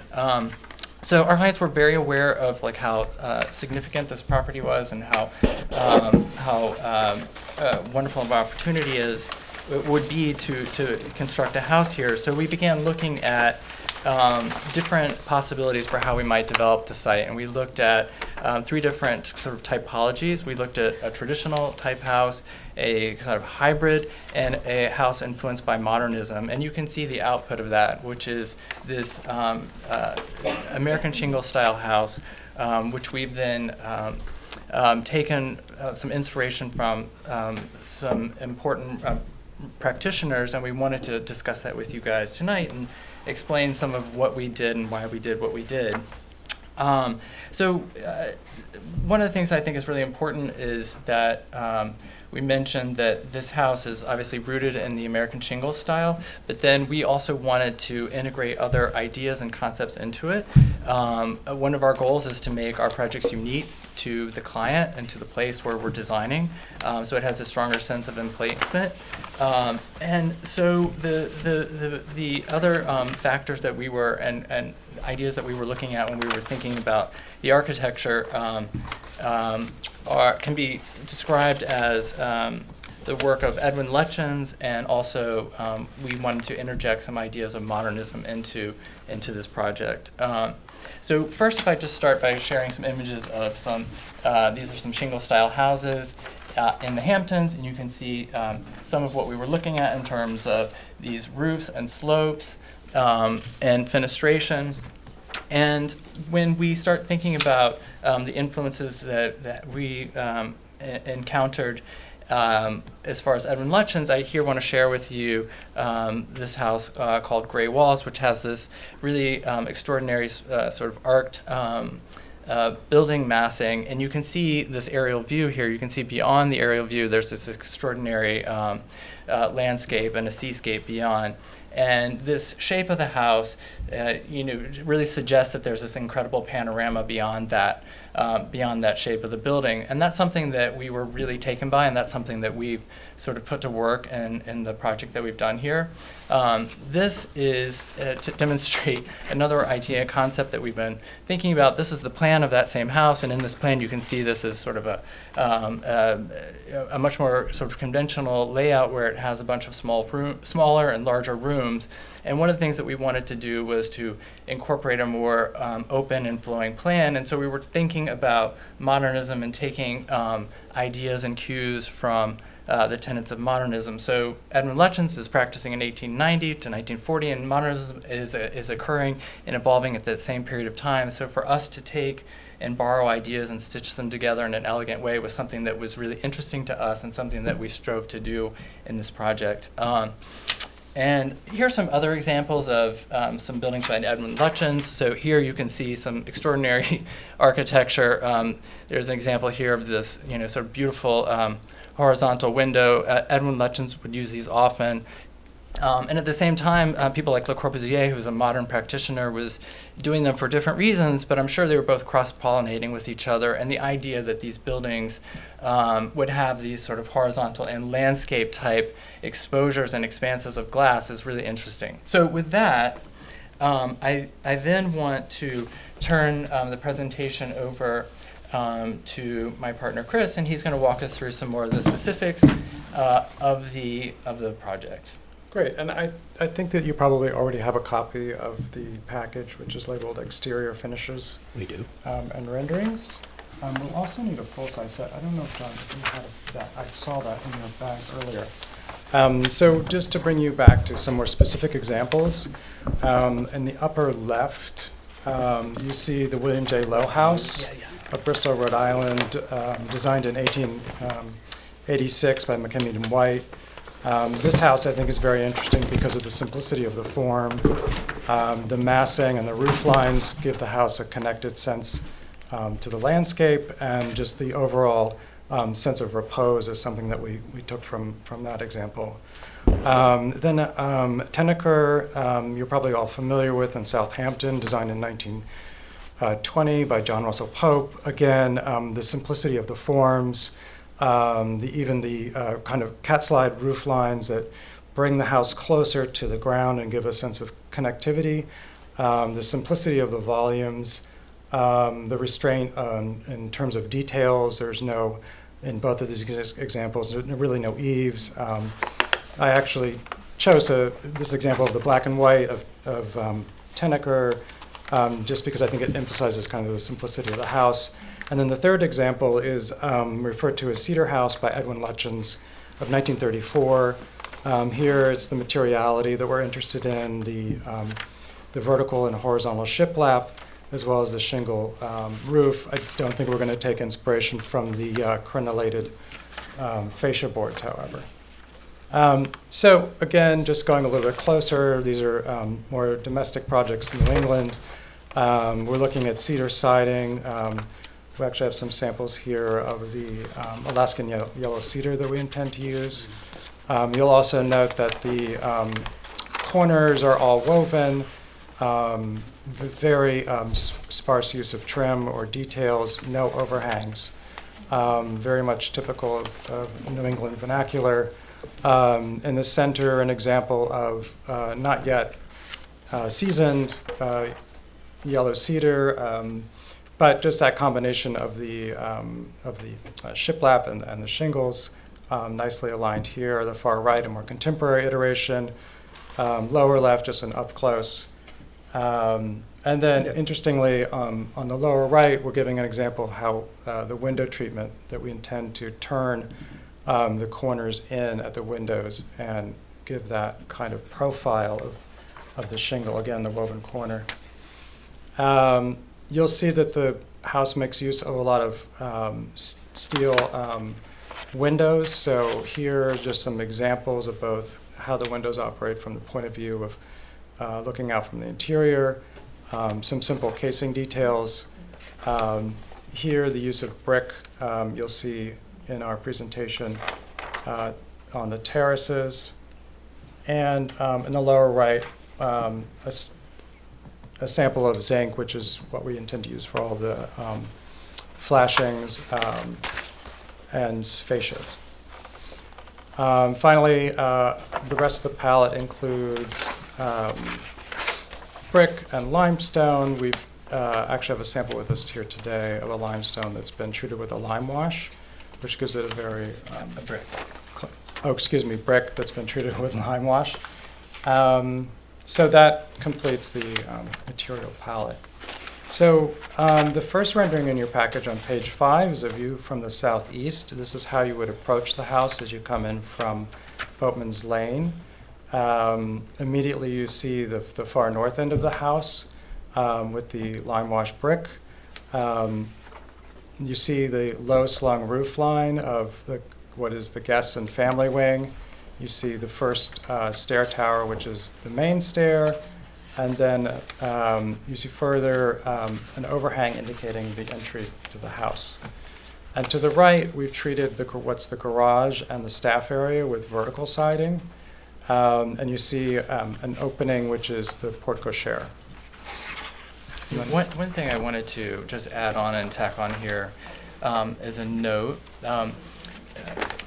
So I mentioned that we were sort of knitting together some ideas. So one idea is this sort of main sinuous volume, which sort of snakes across the property, which you see here. That's what I have my finger on. And then we have these extensions, like this one, which is the gym, and on the back of the house, there's some other rooms that are underneath a flat roof. And here we have an entry that's under a flat roof, and we're using those to sort of minimize the house in different places and sort of reduce the volume. And here in particular, we're using that as a way to sort of have a peekaboo and get more sky and break these two volumes apart to reduce the overall massing of the project. So in the next rendering, we're looking at the house from the west and the north. And so here you can see again the continuous roof line, the simple form. You can see some of the roof lines coming down on the porch extension, almost within reach of a person. And then looking across the back is a more modernist approach where the open plan really lets itself out onto views to Sam's Creek. And sort of another, I just want to jump in here about that. We've been thinking about that as using that as sort of a device for us to be able to let the plan be a little bit more flexible at times. And it's sort of, the idea is kind of this sort of modern orangerie, if you will, or winter garden. And the way that it's being materialized is all with this very subtle palette that we discussed. And it has some really unique advantages and lets the house in this one section to sort of, in a way, this is sort of theoretical, but sort of dissolve the interior, dissolve this wall between the interior and the exterior so that you can really experience the views and the site from some of those rooms. And then the next rendering just gives you a straight-on view from the west.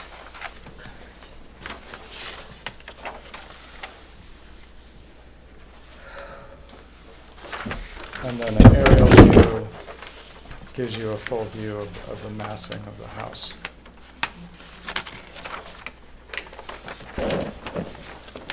I know this may sound redundant, but can you just take us through materials by wall and trim color and trim detail color? Yes. So we're on shingle roof, shingle house. Go through the trim color and trim details for me. Sure.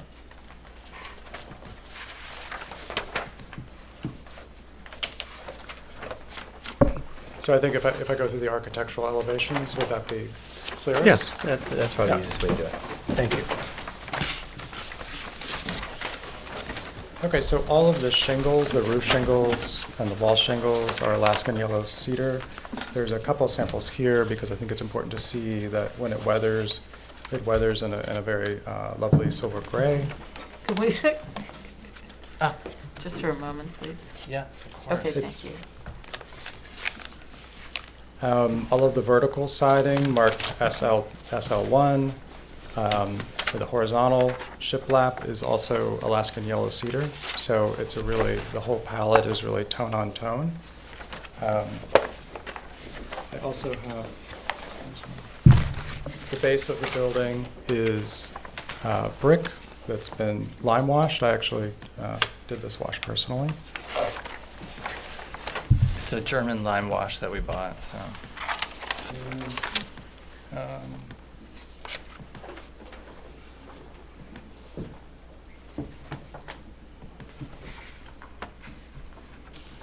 That looks a lot whiter than on the rendering. The brick, yeah. This is, so for the window trim, trout gray. So,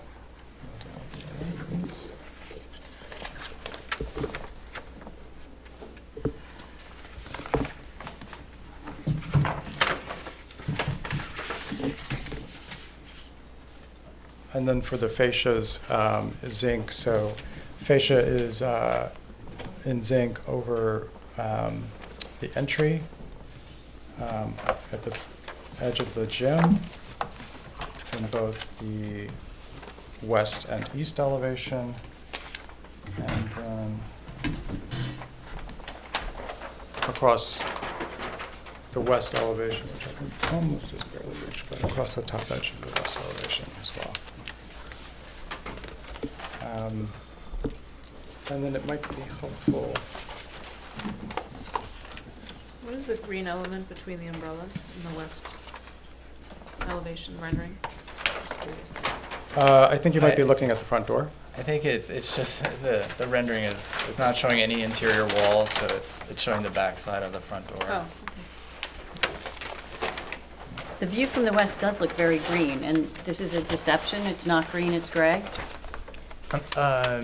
No, the I think entire she's house is in the referring. same. I think she's referring to that little green Strip. Oh, this right here. Yeah. But even yeah. this looks green as compared That's to. that is the intended to be zinc. this. Yeah, Okay, it may be okay. the print quality, and I Yeah. apologize. Okay, okay. And that's wrapping on the gym and this. Correct. Correct. Yes. There. So we chose this And material. what's the material for the front door? It's a wooden painted door, and the color we have here. And that's the color, I think that's the color it's referring. Yeah, that. Oh, okay. Yeah. Yeah. It's- So It's a solid door, it's not a glass door. Correct. It's a solid door. card room green, of course. Card room green, okay. Yeah. It's sort of a. So it's really it's almost an entirely tone-on-tone palette. And it's important to mention that the trout gray is just around the window frames. So hopefully this rendering isn't equally confusing in terms of its color. But so this is the yellow cedar, Alaskan yellow cedar. And so when we're talking about trout gray, it's just this very thin window, these very thin frames. And the windows themselves are, The They're the windows trout themselves gray. are the trout gray. okay. Maybe it helps if I Yeah. had something. There's not really. There's hardly any trim The steel around the windows window are the way that we've designed the window. So. Can you turn that upside down? Oh, Yeah, I'm sorry. thank you. Here I am Thank thinking you. of there we fixing go. you. Much better. Okay. So here, what you're looking at the window trim here, which would be painted. This is, excuse me, the frame of the window is the proper Yeah. way to describe this. All of this that's trout gray, and then there will be Alaskan cedar, which will actually cover up a majority. Only the sash really is visible. It's a very, very thin expression of the window trim, the window frame rather. So the windows are painted wood. Yes, correct. Yeah, They're not steel. Not steel. Okay. No, they're not steel. There will be sort of a hybrid package. So all the windows on the portion of the building, Chris may have that aerial. 8 for this one. That's So all steel. all the windows that are on this portion of the building, that are on this sort of a sinuous portion of the building that has a pitched roof, and this portion are all painted wood windows. And then the windows that are underneath the flat portion of the rear, these windows back here on the back, will be steel. Okay. And the color of those will be? The same color, it's They're the same painted- manufacturer. They're painted steel, they're Yeah. not black, they're painted steel. Yeah, no, they're not black, no. They're gonna be Okay. this gray color. Okay. Board members, comments, questions? Thoughts? I think you did a great job with all the architectural, historical research and the detailing. It's very well thought out and beautiful use of materials and color. The aerial view, and you're recalling, was that a British mansion? Sort of showed us, Yeah. it's very reminiscent of that, and I just, having a lot of glass facing west, I understand why it's there, it's just a lot of glass facing west, that would be my main Well, comment. remember, we pulled it back essentially more than half a football field from the water, so that in itself is a massive mitigation. And I think what you see is you're trying to ground the building, experience that, which is why you don't see that same sort of glazing on the second story. It was a choice. Yeah, no, You that's can't, right. you think have he's to saying use the some- microphone, Oh, I'm Mr. sorry. Bennett. Okay, I don't remember what I just said. The sage is about back there grounding. going like this. We do, you're defending the fact that there's a lot of Why glass. don't you- Okay. If you want to say that again on the record, go ahead. Okay, sure. No, the fact that the improvements are being pulled back at a minimum of half a football field, 180 feet in some instances, 200 feet in other instances, is in itself an inherent mitigation from any sort of, if you're concerned about light pollution, onto the water there. Because there's an existing property, existing house that would be that much closer. But also, the whole concept of the house is to ground it in effect to the landscape, which is why the conscious choice was made to have the larger amount of fenestration on the first floor, less visible and less problematic, and you don't see there's not a lot of glazing on the second story. Well, let's particularly for a house of this let's size. let's get other thoughts here. I'm just curious, the view from the west, and there's a third, it looks like a third floor, maybe attic window? So you're talking about the dormer? The Yeah, the dormer. dormer. Yeah, it just is letting light into, it's sort of like a double height space over the living room. My question is, it just Yeah. appears in the rendering like it's got a white trim. You know what? That is one of these strange things that happens with these renderings. It's the same sort of intended to be same silvered cedar trim, and yeah, it does. I noticed that. I think it's just something that It'll happens be with the gray. printing. It Yeah. will be gray. Yeah, yeah. Sorry about that. Yeah. After all that gray, I don't Good think question. you'd be painting something white. I Yeah, get that's it. right. No, it's just, you see it in a few Yeah. minimal Yes, it does. places. I think it's and the way just- that the model's adjusted, and in some cases it appears almost white. You know. Right. I think it's really elegant in the, Thank you. it's weird, I would say, to me. And it is 18,000 square feet for the lot coverage. It's serious. But it's a big lot. 18,000 square feet just, I know it's legal, it just flips me out that we're going to have something that big. But we are, obviously. There's no stopping you. But that would be my, No, Yeah, I think it is less. no, but not according to, that includes the shed, you know. Well, Well, it's those are all buildings. irrelevant. What? It's irrelevant for us. Well, Quinn, not what do for you think? me. I mean, I can't. I know you can't make Yeah. it smaller. Yeah. Well, it's not that I can't. Let's finish It's- hitting comments. Quinn? yeah. I think it's really interesting. I think it's a big step forward and super cool. And I agree with Nina that you guys did your research and that is so important and so many people miss it. My one comment is there's a lot going on, and with each of the designers and architects that you showed us earlier, it's a very cohesive thought. And you kind of put all those things together into one structure, which I get it, and it's new and it's forward thinking. I just would be concerned, and I also like where you've like pulled together the color palette is very cohesive. I just feel like there's a couple of spots that look like it could be a little more tightened up. An example? The some of the jut outs where the gym are, and I don't know what the one is on the back on the plan. It looks like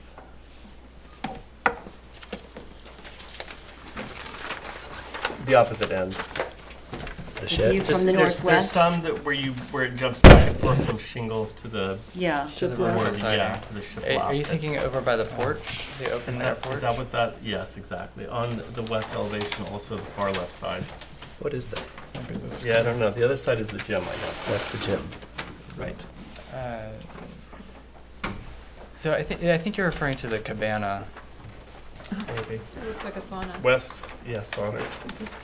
Yeah, we're talking about this here. This is the very, You can't, for some reason, it's very not on north end of screen. the I think we're house. talking about that. Sorry. Yes, Yes. yes. Yeah. So that's the cabana. And again, that's sort of one of the ways that as architects we've been thinking about how to expand the program in small ways where we need to when we get a request from the client and modulate the house without you could imagine that we could have extended this and just made the roof sort of extend and we chose we made a conscious decision not to do that.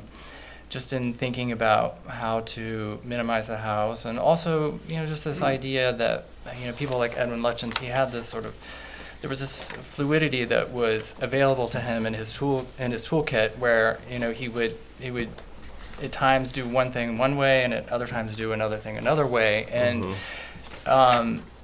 sort of the creative license that he took, and I think that. When we made these moves, it was an attempt always to, consider the whole volume and how it worked together with the other parts and pieces, and make sure that everything was, in balance. Yeah, that's the key thing, to keep it all in balance, that it feels harmonious and not chopped up. Well, I think the span on the back there is impressive. I So would if there's agree a with, little I would extra, agree with that's Quinn not that the it does same. initially, when you look at it, seem to have a number of different things going on, where first you see the brick, and then you see the shiplap, and the round windows, I'm not sure why, but they're throwing me off a little bit. Well, I think that's purposeful. Yeah, well, Yeah, I mean, what you're- it's this idea about, we're so close to the water. They are sort of a nautical reference. And, it's interesting. We did talk about this with the client at one point. The husband had said, oh, should we have the round windows? And we took them off and we studied it with square windows, and it looked like too ordinary. And what we all decided was it was this design flair. It was this moment of a bit of, a little bit of, I'm going to say attitude. That made 18,000 it more square feet of interesting. whimsy? I guess for me, It's very much like Thank this. you. This is an Yeah. Edwin Lutyens window, which gorgeous. we were very much inspired by these incredible leaded glass windows, and it felt appropriate. And I think if you were to do the work that we had done, when you sit down and you look at it 10 different ways, which I guarantee you we have. Yes. We have. They seemed better this way. They seemed better I think this maybe way. the part about the windows is that first you see the brick with the round windows, and then over here you see the shiplap with the round windows, and then you go all the way around to the back, and then you have the round window again, but it's the same jut out as the front. I don't know, it doesn't seem, It's purposeful. I understand. Which window on the back are you referring to? Well, Sorry I'm to- saying this as Yes. opposed to that, and then when you go all the way around to the back again for the other round window here, Actually, that is, you just picked up on one change Oh, that's in that that we letter? that we didn't pick up on. That we changed in the elevation to a door. Right before the meeting, we had a meeting with the client, and we discussed having a door to the cabana that would be a future access. So we've changed that to a door. So So this is no longer, yeah, so that's actually no longer a round window. okay. Yeah, I apologize for that. I actually like I mean, you've got a big sweep there. I think that the It's relief a from large it, it's a large house. and Yeah. it's slightly kooky, you know, a little quirk, it's always good. Mm. Even Mokomanto had quirky stuff, you know. So I think that's great, because otherwise, So that's it has a kind of, I don't know, preposterously huge sweep without, This is a ship. it's a little too serious, I guess. And this is the, All right, so Thank you. here's I don't know, here's where I'm just- waiting. it's too much to do. One thing I'm going to say is I hope Pond Lane is watching the first application we had tonight, Okay. because this is about to be this is about to be a compliment. This is a huge house, Yeah. but there's a lightness to it for its size, which is remarkable, which is very talented. But there's everything here. Yeah, there's some design choices and stuff, but everything here has a purpose. There's no frippery involved. When I look at everything on here, it's there for a reason. The one question I really do have is when I look at the rendering, and I think Nina picked up on this, the brick color in the rendering is much more subtle than the whiteness of that sample that you're showing us. Is it really that white? You know, this actually, this was a sample that we did on site, and we painted it on site one day with our clients, and we may have gone over this too many times. The more lime wash you put on, the wider it when gets. when you If look at just all the say to tonal us difference that- between this, Yeah, yeah. when it's a little darker and it blends in, I Yeah. think it gives you a more cohesive whole than that's a little white. I understand, yeah. That As far- also feels more authentic to Yeah. the area. Yeah, and it feels like more honest brick that way. I think the round window, the language of round that you have in the windows going through, I think actually ties the house together. I'm glad you took the one off the back. I understand Quinn's comment because the I guess it's the cabana is the one thing that I think looks a little sort of put on as not an afterthought, but a thought that's not as cohesive as the rest of the house. But when it grays out, I don't think it'll be as obvious as it looks on here. But in terms of balance and color and sight, I think you've done an admirable job, and to take something this big and make it look purposeful and oddly light at 18,000 square feet with a little bit of whimsy, I It's think actually is a 13, that's the other okay. stuff is 13,000 fine. feet They've with a got little bit of other stuff. whimsy is a.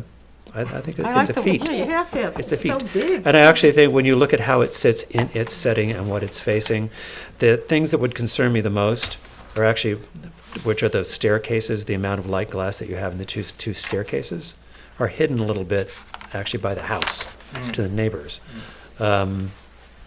My one quote would be just, normally when we have staircases that way, we would ask that the glass in those two staircases be brought back a little bit. That'd be my only comment. I would say from an energy perspective, the fact that the glass is so dominating on the west facade, you think that half of the day is dark if it's facing west, and it's just, from an energy perspective, also is that it's a little sort of aggressive amount of glass, especially in this rendering, where it's just, you know, it's like 1, 2, 3, 4, 5, you know, it's a lot. Yeah, it's a lot. Can I just, choice. can I add, please, that we've actually done our HERS rating, and we were able to achieve a I'm sure, I mean, passing. otherwise you don't get a building permit. Yeah. Well, no passing score without any solar. The entire building envelope is framed in 2x8s, so we have 7.5 inches of closed cell insulation, and also on the roof. So That's great. we're really very surprised. I take your comment very seriously about energy conservation, and we're also pairing it with geothermal. So we're well on our way to addressing that as far as we can. I mean, it is a large house. But there's also no overhang on any of that back glass wall that stretches nearly full. The only overhang is in this dining, correct? There actually are some overhangs over the In the center over the section, right? office. There's To the left of the umbrellas in the west. Yeah, to the left and to the right there is an overhang. I mean, the one thing about the overhang on the rear facade when it faces west is it doesn't do as much work. It works better when it's south, because in the south, the way that the sun angles work, it cuts the light and you get shadowing within the building. Whereas on the west side, unless your overhang is 10 or more feet, it's not as effective. So that was something that, unfortunately, sometimes we've had to design houses where the main, the primary view is to the west, and it is something that you have to deal with. So one of the ways we're dealing with it is with basically the highest rated U-value windows that we can buy on the market. So that's part of this, and it'll have PVB layers that help reduce UV light, and we'll have argon gas and all these things that are sort of helpful to reducing heat gain. And then we also will have interior curtains inside the house. Wow, that's going to be quite a job. All right, are there comments from the public? Yes. Please.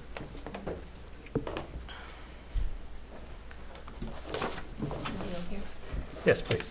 Start by introducing yourself, if you will. Hi, my name is Denise Kiley. I'm the owner of 590 Halsey Neck Lane, which is directly in front of this new property that we're talking about right now, One Boatman's.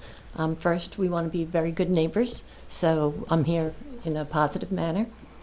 But I do have a few concerns that I just wanted to raise and see if I can just at least put them on the table, and we can have Okay. discussions now, later. Well, or you have to address can't your talk to comments to the them. board, I'm not sorry. the applicant. I'm sorry. You I- just address I your was comments to the talking to board, not the everyone. applicant. Okay, you got it. Okay, so I'm concerned, the one thing that I'm concerned about mostly is, while this is a very beautiful property, we are concerned about the elevation difference due to some of the FEMA rules, as well as the fill that was brought into the property over a year and a half ago, causing a distinct difference between Halsey Neck Lane, looking forward toward the west, and where the landline is currently. It's about 5 feet above Halsey Neck Lane. Very large difference compared to the other properties that are within the neighborhood, specifically mine, which is across the street. The concern on that basically is drainage issues, if those so happen to happen, and a height differential between the maximum amount that's allowable, as well as in relation to the rest of the properties along the street. I don't know if there is, I did have an opportunity this morning quickly. I just got my notification this morning because my post office did a little, waited for me to come pick it up. I don't know if there's a landscaping plan that might help mitigate some of this differential. The concern obviously is we've got a very, very large property against some other large properties that actually look quite minor. So just looking to see if we could get some kind of insight as to whether this is an appropriate height difference, and whether any landscaping plan or other action from the board would mitigate perhaps this dwarfing effect that could possibly happen given this additional landfill that was imported a while ago. That was, one issue. And then the second one, or did you want to comment on that first? Okay. And the second piece was just a simple matter of being good neighbors. It's a very large property. We're going to live with the construction probably for 2 to 3 years. And based on when that fill came into the property, there was a significant issue with construction vehicles lining our streets, dirtying and contributing. I will tell you, I totally hear you. Yes. That specific issue you have to address directly with the building department. Okay, that would be, Yeah. I'd be happy to do where that. Where we come with construction vehicles and on-site, that falls under the building department, building inspector, their purview, not this board. But I Okay. hear you. And only because I want to finish my sentence, I would just like to say that those when I constructed my property which you guys approved, I was required to put all of my parking on my own property, and I have 1 acre, and this is 4.3 acres. So You're correct. Just for the record. You're correct. And one other thing that I noticed just tonight is I was querying whether there is a pool on this property and whether there was going to be one brought to the table at some point. I didn't see one on the plans, but again, I looked very quickly this afternoon.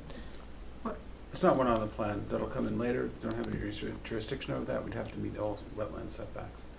Right. And It is- if I may address the height, You Can can't, you but do it on the have to- record? You have to do it from a microphone. what we have done to try to mitigate that is move the house. in addition- John, I'm going to ask you to go I'm that, because sorry, this needs to be on the moving record. it significantly back from the wetlands. That also has the beneficial effect of moving it out of one flood zone into a less restrictive flood zone. So just by nature of doing that, as everyone is aware, in an AE flood zone, you have to be 9 feet basically above sea level plus 2 feet of freeboard for the lowest member there. So by moving it back, the house is lowered a foot and a half. But we're in compliance with all height regulations. Yeah, I mean, we'd have to, the village law states we have to keep all runoff on the property. Any runoff off the property would actually be a trespass, so we don't want to be in that situation. The building department is pretty good about making construction protocols to make sure that the parking is not only kept on site, but also Chris requires that any damage that has been done to the right-of-way is being repaired before a certificate of occupancy is issued. Okay. Talk to me about landscape plan. There's a couple of things. Throughout the village, because of the new FEMA law, houses are just getting taller. If you drive down Meadow Lane, you can really see it right now, especially the ones that's behind two Meadow that everyone's talking to us about. You sort of see it, and it's true. I think your question about landscape plan and landscape mitigation to how it addresses or softens the height of the house versus the neighborhood is a good one. Would you like to address it? Yeah, I can address it in sort of a general way, I think, at this point. So we have engaged with LaGuardia, a landscape design firm, and they've done a first round of plans. As you might imagine, if you know their work, it's quite extensive. There's probably going to be a second layer of hedge that's installed behind the existing privet hedge. The privet hedge that is existing is going to get a major trim and fertilization. It's kind of, it's a very leggy, particularly at the bottom, so you can see through it. But they have a very extensive program and approach for how they're going to help make the landscape feel appropriate to the house. And as much as I think the neighbors don't want to see into this property, our clients also appreciate their privacy, and so that's something that they would like as well. They would like to not be able to see the road, so we're going to be, beefing things up, and particularly towards the Halsey neck side. I mean, and beyond something more general than that, would that be sufficient, the description I just gave you? Well, how far along are you with your initial plan from LaGuardia Design Group? How far along are we? We're sort of at schematic design, I would say. Okay. Because aren't there quite a few plantings there already? There are, yeah, and they'll be adding more things, and some of the Well, things that I are wasn't sure existing. if you were taking away. No, so. no, that's a good question. The trees that are there, for example, there are some maples that line the driveway. Those are going to stay there. Those are going to be lining the new driveway that goes to the house. It's in the same location. And then there will be a couple of them that will be relocated. There's a stand of cedars that is right west of the privet, which will remain. It's like sort of a nice stand of cedars that they would like to keep, that probably range in height from 30 to 40 feet, I would guess. And then additionally, there's going to be quite a bit of proposed screening. Do we have the site plan that you just had? Survey? The survey, yeah. There's a site plan Here, yeah. Maybe I can just. It's definitely a meeting. Here. This is helpful. This is a little bit better because this gives some indication of what I'm talking about. Can I have the pen? So, this is.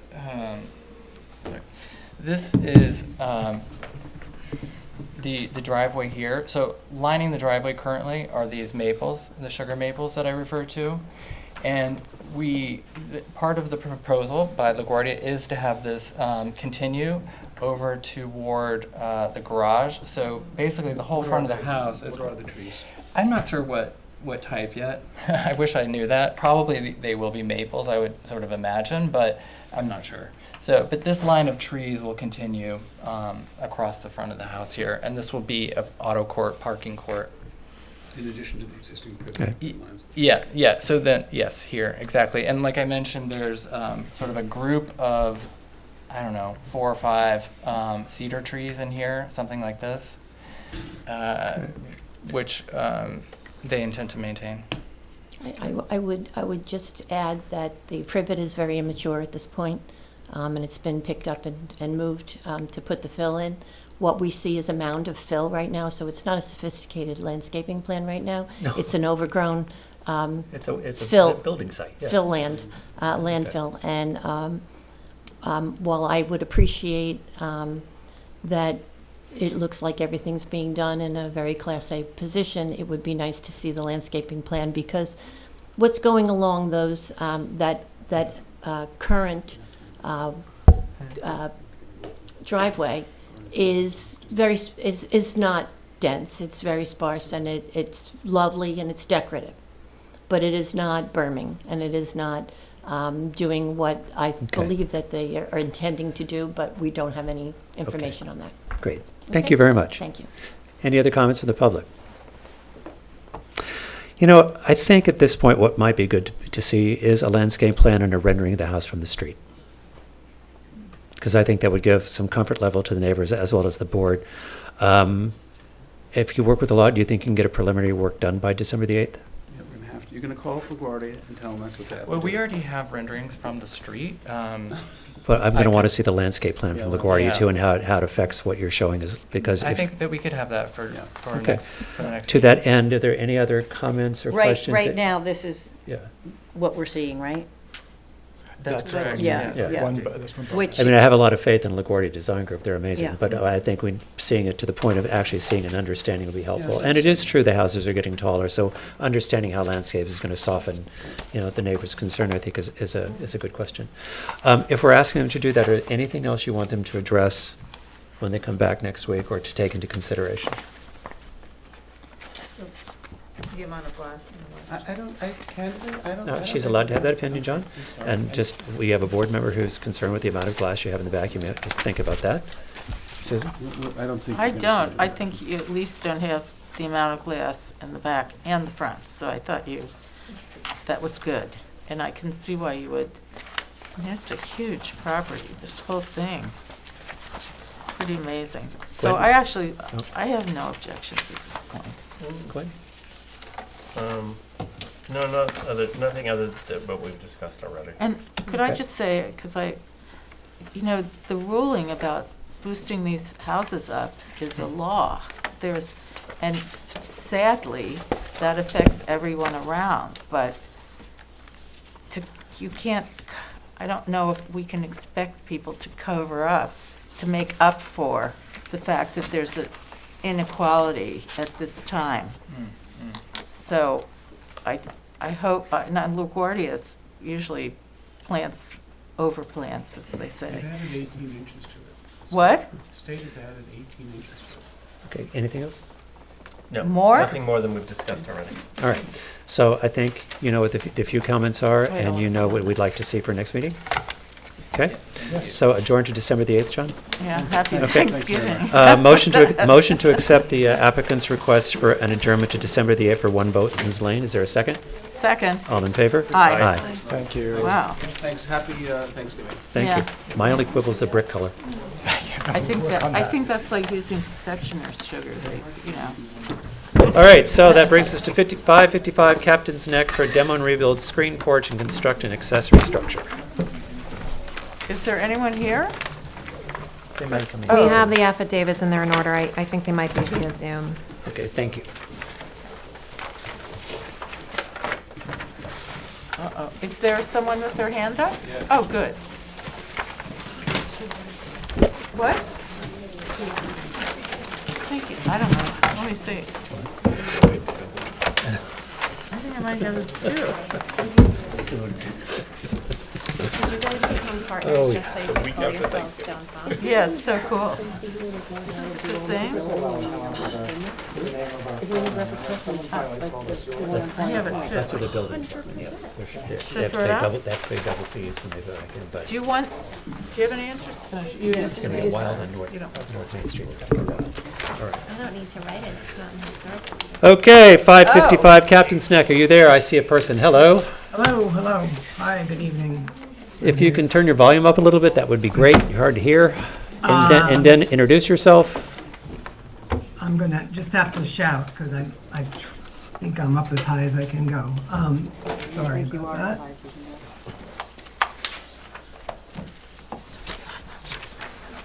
Okay. Happy Thanksgiving, everyone. Happy Thanksgiving. Thanksgiving. Hi, my name is George Penniman. I'm the architect for the Morans at 555 Captain's Neck Lane.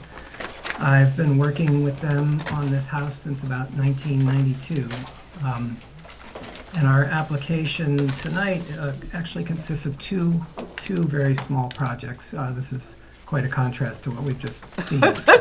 So if I can share my screen, I can start.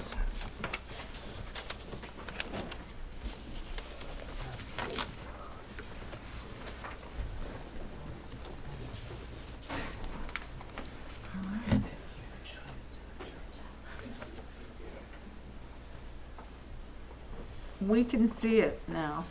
Okay, terrific, thank you. So what this project consists of is two, as I mentioned, two small projects.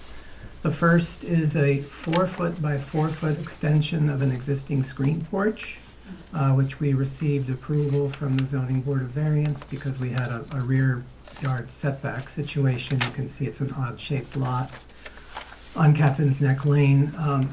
So this addition is essentially adding another bay to an existing screen porch, which was, this is the back end of the house. The existing screen porch goes to here. It's basically columns, painted wood trim, square posts, screening in between, decorative rail that runs all the way around the house, which is started from an existing rail when they bought the house that was on the front of the house. So essentially we're taking the exact same vocabulary and just adding an additional bay to it. So going back here, there are some existing doors into a dining room. They're being replaced by these windows, which follows along with this convention of grouping these large double hung windows. In this case, we're grouping 3 of them together. This is all on the back of the house. No one will ever see it from the street. Yeah, we don't care about that, but go ahead. Okay, so that's it. Basically, the whole project is just to do something that's in keeping with the existing.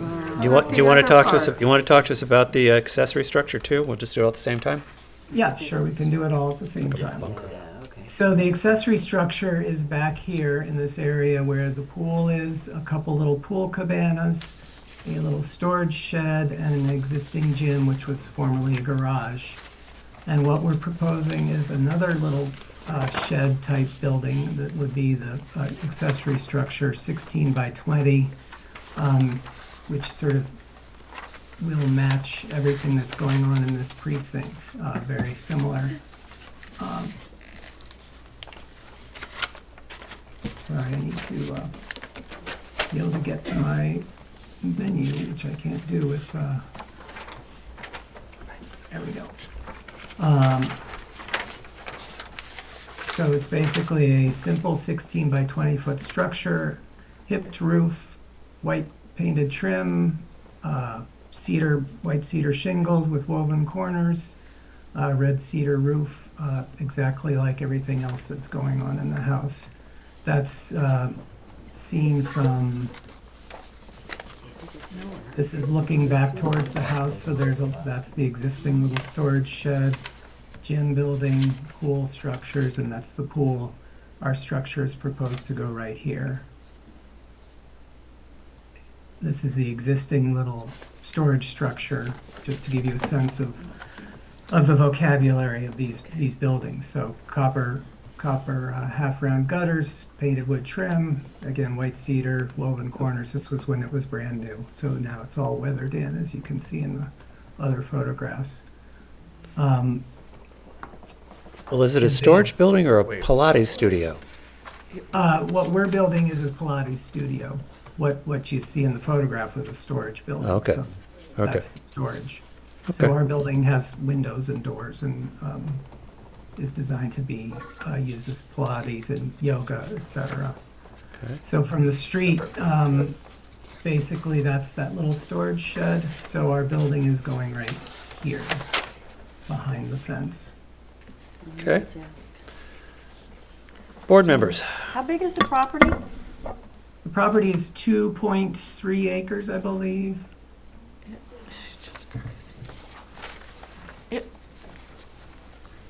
It's an odd piece of property, but let me just see here. And the Pilates studio sits in front of the gym, Behind, behind. if you're looking at it from the street, it's behind, it's right there. The gym is right over there. Oh, yeah. Okay, good. So, Wait, but here's the gym. Gym, shed, and then this. and none of those things are big. The my only question about the Pilates studios, it looks like a bunker. There's no window-to-wall ratio on it. There's like two doors, but then high-up windows. Well, maybe And it's kind of, it just looks very peculiar and looks like it'd be very dark. The idea is that you need to have the wall space, unfortunately, so we can't load it up with windows, but we have these big floor-to-ceiling corner windows that look out to the backyard, and then that's basically a floor-to-ceiling French door.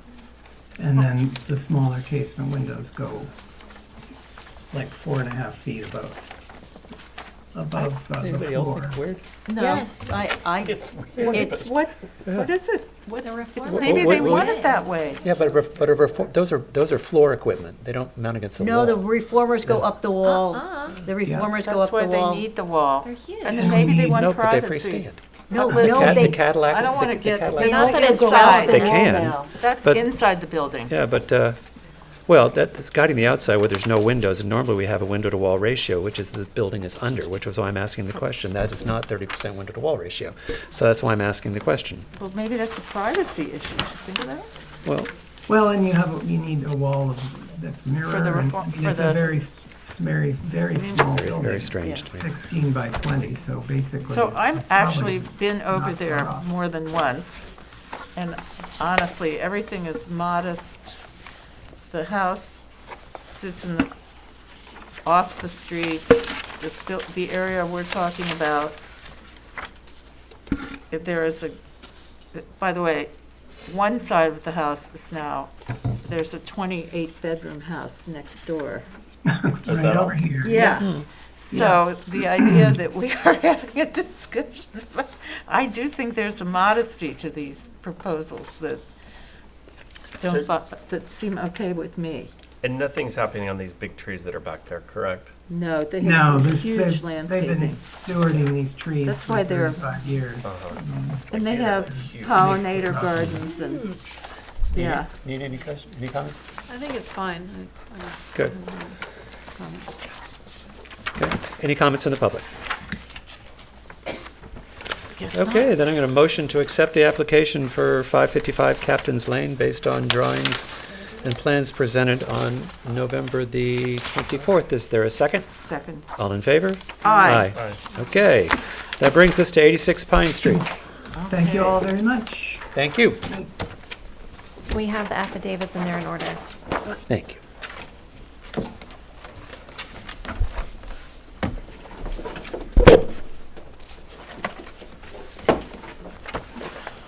Hello. Start by introducing yourselves, please. My name is Jamison McWilliams. I'm here from the Adam Miller Group, which is at 2462 Main Street in Bridgehampton. Okay. I'm Sandra Brower. I'm representing Jenny Gonzalez, the architect. Okay, and you are an I'm attorney? an architect myself. Okay, you're an architect. Okay, all right. I would ask the board, I have like my small copy of the plans. Is it easier for the camera? Do you have a full set that I can lay out, or I can lay my? What you want? Yes. Do you mind if I borrow yours? Yeah, getting it to you could be an Okay. issue. Wait, hold still. Good shot. Let's see if this has, this is partially what I needed. Oh, okay, well, Do you have there's another more. big set like this? You want That- this? That will just help. All right. Thank you. So you can see that Board Member Stevenson threw me 2 documents because we actually submitted twice. So you'll see, and everything should be in there and digitally, but we submitted, I think in September, and then we needed to modify the plan slightly. So we have, from the original submission, is all of the existing conditions photos, Yeah. the survey, Oh, and then this is the updated renderings and the updated plan. And I can get into, it was like very helpful, useful feedback that the building department gave us at the end, because this is a very interesting site with a lot of challenges. So with that, I can just sort of get into introducing the property. So we're at 86 Pine Street, the one-way street that runs north to south. And for the old timers, like even me, when I used to ride my bike around here, you'll remember that this existing one-story, now it is the pool house, was the attic trunk shop. So while the property is not historic, it has some interesting history. And it always had this residence here. And there's a lot going on in the survey, so I can kind of point it out in existing versus proposed. But back in the day, there was also the garage here, which is still existing in this back corner, but it kind of used to wrap all the way around on the rear property line. Came all the way back down to here. And then this was the attic trunk. So this was commercial. I believe that this was this long garage that also maybe had a paint store associated with it, is what I heard at some point. Listening, what? A paint store that I heard in one of the old meetings that I listened to from 2021. And Was that moved there? the residence, which The retail space, the one to the right. I don't know. If it So- was, it was not recent at all. No, It's- not recent. No, it was a commercial space It at was the a time com- when we right. looked at it, because it was a. This funky and- place. Yeah. Yeah, it had like that blue awning, Yeah. and Yeah. so previously, this board in 2021, so I think it was only the chair that was probably sitting on the board at that time. The prior owners came in front of the board and did get some approvals for exterior changes. It used to be that sort of mustard colored stucco. Weird Yes. surfacing, Yeah. right? Like very And thick, heavy. heavy. Oh. Dare I say ugly, but that's just my Yes. opinion. So they got the changes approved to what is existing now. And what all I know is that some things that they gave up was some of this coverage. They removed, some of the hardened surfaces, and got some of these exterior changes approved, like the changes to the materials on the exterior of the house, and the exterior of this accessory structure. So let's see, because I'm jumped all around on my notes. So this is pre-existing non-conforming in like every sense of the word. Coverage, it's over the allowable coverage, it's over the allowable GFA. The buildings, as you can see, they're non-conforming to setbacks. There was the non-conforming use that has been abandoned, and that sort of has an interesting history. In 2019, there was a ZBA application, and that came into play about when they abandoned that use. So we're not claiming that we don't want to use this as commercial. So really the intent here for my client who is in the room here is to try to have this feel more like a cohesive residential property within the property lines. You know, this is also an interesting neighborhood, and that's something that was raised in prior discussions of the board. And you know, sort of, as you guys know where this is. So we have the school, we have like the side of the Citarella parking lot. There are residences on all sides, and they don't have a cohesive look with each other, and that's fine. So what we want is the house to feel, and the accessory structure to feel like it's really accessory to the house. One thing that, and I don't know if this board would have had the same feedback, but one thing that I advised the client of was there was a lot of discussion in terms of the accessory structure of the facade of the business, and how, again, it's not historic, but that's the historic feel that people have when they go up and down the street. So while they were pretty strongly, you know, opinionated at first that they wanted to reduce those front windows quite a bit, I advised them that that probably wouldn't have been the you know, appetite of the board. So we're proposing to maintain almost the identical size of those windows. So we can go through each step in detail if that's what the board would like to do. And Sandra's can speak at any time too. I'm now hogging the microphone. But flipping to A2, so this is the proposed site plan versus existing. So I'm going to highlight a couple of things. As you can see here, right now the driveway really goes from Pine Street to the rear line of the property. It's a very challenging and interesting parking arrangement. There is sufficient parking because they can line up, and there's a garage here. And then there is also this sort of large slate patio on the side here, which requires then that the driveway be narrow like this. So one of the main changes that we're trying to do here is add a lot more green space and add some yard and add, you know, a feeling that this can be open and usable as a rear yard. So removing that existing patio here so that we can, you know, meet the parking requirements and do you know, side-by-side parking. The feedback from the building department that turned us back to the drawing board a little bit was that when the design team suggested to the property owner to convert the garage, so to use it, you know, not as this existing two-car garage, as you can see here, but use it as a living room, the change of the use of that interior space kicked the GFA calculation higher because of in the way that the code reads that if you have this garage, 270, you know, But now you're using it. So now we want to use it. So that is why we're now proposing to remove 270 square feet of the actual garage and just put a patio here and just lob off the whole front of the garage. So Alex, if I'm reading this correctly, they threw them over on GFA when they took it from a garage to enclosed inhabitable space. So That's the right. solution is to make it 273 square feet smaller to come back into compliance with GFA? That's right. There's a small GFA allowance for an attached garage that would not apply towards habitable space. Okay, thank you. And I'm sorry, let me just Please, go ahead. intercede. One of the reasons why we were proposing to the living room there is because the house as it is right now lacks a living room.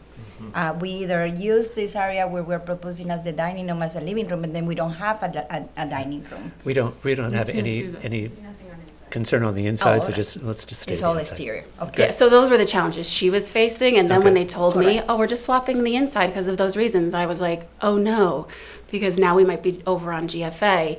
And again, back to the interesting history of this property, all of the old surveys that we pulled, and I looked at a lot of old files, it was hard to discern what was the pre-existing non-conforming numbers. So we worked a lot with, Kyle was fabulous in helping us in Squires Holden. So we got what seems to be the acceptable pre-existing numbers. We've kept everything under the pre-existing to try to make it more palatable to the board in terms of the use of the space. Is it the two buildings, are they all one property? I They- can't understand. Yes. Yes. So, yes, that was. And that's I think that was the biggest issue with the homeowners when they bought this property. They love the location, they love the house, they think the accessory building is lovely, but it looked like two properties. It For looks sure. so much like two properties. Not only the patio on the side, but there is a hedge that goes all the way to the back, and then this driveway that is the most unpractical driveway because it's so narrow. Anyone parking in front of the garage has to, and anyone parks behind has to back off. There is no street parking, so everyone has to always back off to let the other person get Well, out, That's how it goes. dividing the entire property in two. Right, so we're lucky it's a one-way, they're lucky it's a one-way street because it does get a little dicey backing up, but it's quiet, yeah. But yes, to answer your question, and so that was also one thing I skipped from my little narrative here. So this is, it's only 0.19 acres, so it's 8,525 square feet total. And it is our 12.5 zoning, so we know that's another way that it's non-conforming because it's undersized for the zoning too. So what they really were trying to do here is, we did a lot of background work and really poring over trying to make this all work. But really, we're trying to use the existing structures, change it slightly, remove some of the coverage, add more grass, and have it be more of this cohesive, usable property. So I don't know if you would like me now,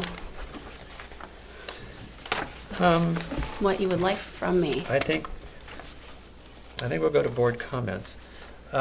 A little background, because I was the only person. A lot went back and forth with this when it was first proposed, because although it's not a historic district, it is a historic house.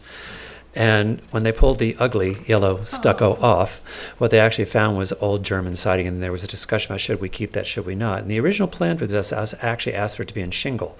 And the board at this time felt that that was inappropriate, which is why it ended up in board and batten. And there was a whole big back and forth at what they felt the board and batten was more honest to the original intention of the architecture and the original intention of these two structures, even though they're next to each other. So that's why it's board and batten today. If you read in the notes, there was discussion, does it have to be wood, or can we do it in boral? And at that time, they went back and asked for it all to be in wood. And that decision was only 4 years ago. So that is part of the decision that was made at the time this came, when they were brought together. The last time went through renovation, which was only 4 years ago. So I just want to make the board members aware of that. I personally would have a hard time overriding that decision, given the amount of time and energy and board time that went into getting it all worked out. Because at the time, what was the antique store also had two antique columns in front of it, and there was a whole discussion of what to do with the columns, and they went away. But then it was also felt that leaving the plate glass in place reminded people of its place in history on that street, although we're not in a historic district, and there was a whole lot of neighbor comments that came and went for that as well. So for that piece of it, that would be my comment. And my other comment would be that when I look at your fence drawings, especially your gate drawings to the street, we need to look at the transparency of those. And then let's get board comments about the back and the other changes you're looking to make. Board members. Good luck. Did you say what is the accessory building for? You said it was a business? No. In the past, it was a business. Oh, Now in the it's their past. pool house. Oh, yeah. No, I mean, it reminds me of Little Sag Harbor. Sometimes they have this little accessory studio and guest house. And I have I don't have any comment. I like the fireplace on the outside. I think it seems like a very welcoming design, and Where is what's it's existing? well done. Thank you. I was concerned, I think that Because I'm having the trouble. driveway, it has, with the two, it's not it's wide now, right? It's No. not wide. It's Was there only, two it's cars only in about, this- it's only about no more than 14 feet, maybe 13 feet The wide. whole thing? Mhm. It's just very long. Yeah, it's long, but sort of narrow-ish. Yeah, it's very, very hard to Yeah, see on I the had a survey. kind of townhousey thing going on in my head. If you, but- if you see this, like, Maybe, I don't know, this is really It's because visually they're- complicated for me. they put that, in the previous design, back in 2021, they had put that patio on the side of the accessory I never building. noticed it, sorry. And it's kind of bizarre because you're going down the driveway, but the patio is right there next to I it. never went down Yeah. the driveway. And you have a fireplace even on that side that we're proposing to move to the proposed elevation of the proposed living room. Because we're not even proposing anything new, it's kind of the same stuff that is already there, but repurposing it and putting a different location to throw more of the interest in the backyard Well, rather than improving on the the back, side. improving the backyard, and making it much more livable is a big win. Correct. It's a big win. Correct. Yeah, makes more sense. Right? I also think, to that same line, I also wouldn't support like the pediment over the door on the left-hand side. I think the original intention of the work that was done in the structure from the front is what I'm discussing. I think the work and the proposal in the back makes perfect sense for this property. I agree. I think it's a great use of like combining the two buildings. I think it's super smart the way you guys did it in the back like this. I have a couple of questions. One is, why did you pull, and is it part of the reduction in space, the double roof line on the former garage Yeah. space? That was because we are not completely demolishing the garage, so we are actually just shrinking it from the front. So the idea was to keep the original roof that's there, that's the bigger roof in the back. And the smaller gable is just to create that symmetry in front of the living room doors. And well, and also because we have to remove also a portion of the side of the garage. correct. To create- try to keep the coverage and the GFA number down. Right, right. So that section is being proposed as this like storage area. It's accessible from Oh, a the city. Yeah. Oh. So you're talking about like So right this over. is gonna be, yeah, to the far right. Yeah. Where you have like the double roof line. Originally, we had the entire garage building as the Shrunk- living shrunk room, but we down. could not Yeah. make it happen. We had to keep shrinking. Interesting that we're doing it that way with the shed still in place. The shed's still in place. And the space, the coverage is still there too. So, Huh. And then that's a steel door that's going into, by the new living room. That's a steel door, or is that a? Yes, that's a side entry to provide the homeowners with a better communication between the new living room and the existing house. So we're proposing a glass door on that to keep the transparency between the two buildings and not try to just marry them completely. And then you have have a nice and then you have a transition. diamond skylight over Right. whatever the foyer Yes, is. it's an atrium roof over that entry area. Again, for the same purpose, just trying to maintain some kind of transparency, which is already, the two buildings are not joined very strongly right now. They just have a space in the back through, that serves as a connection from the existing house to the existing garage. So the idea was to propose some kind of side entry that connects the two buildings and gets a better connection to the new living room. is this correct, what's in the existing main house north elevation? That's existing now? Hold on. Yeah, it is. Existing and then there's no.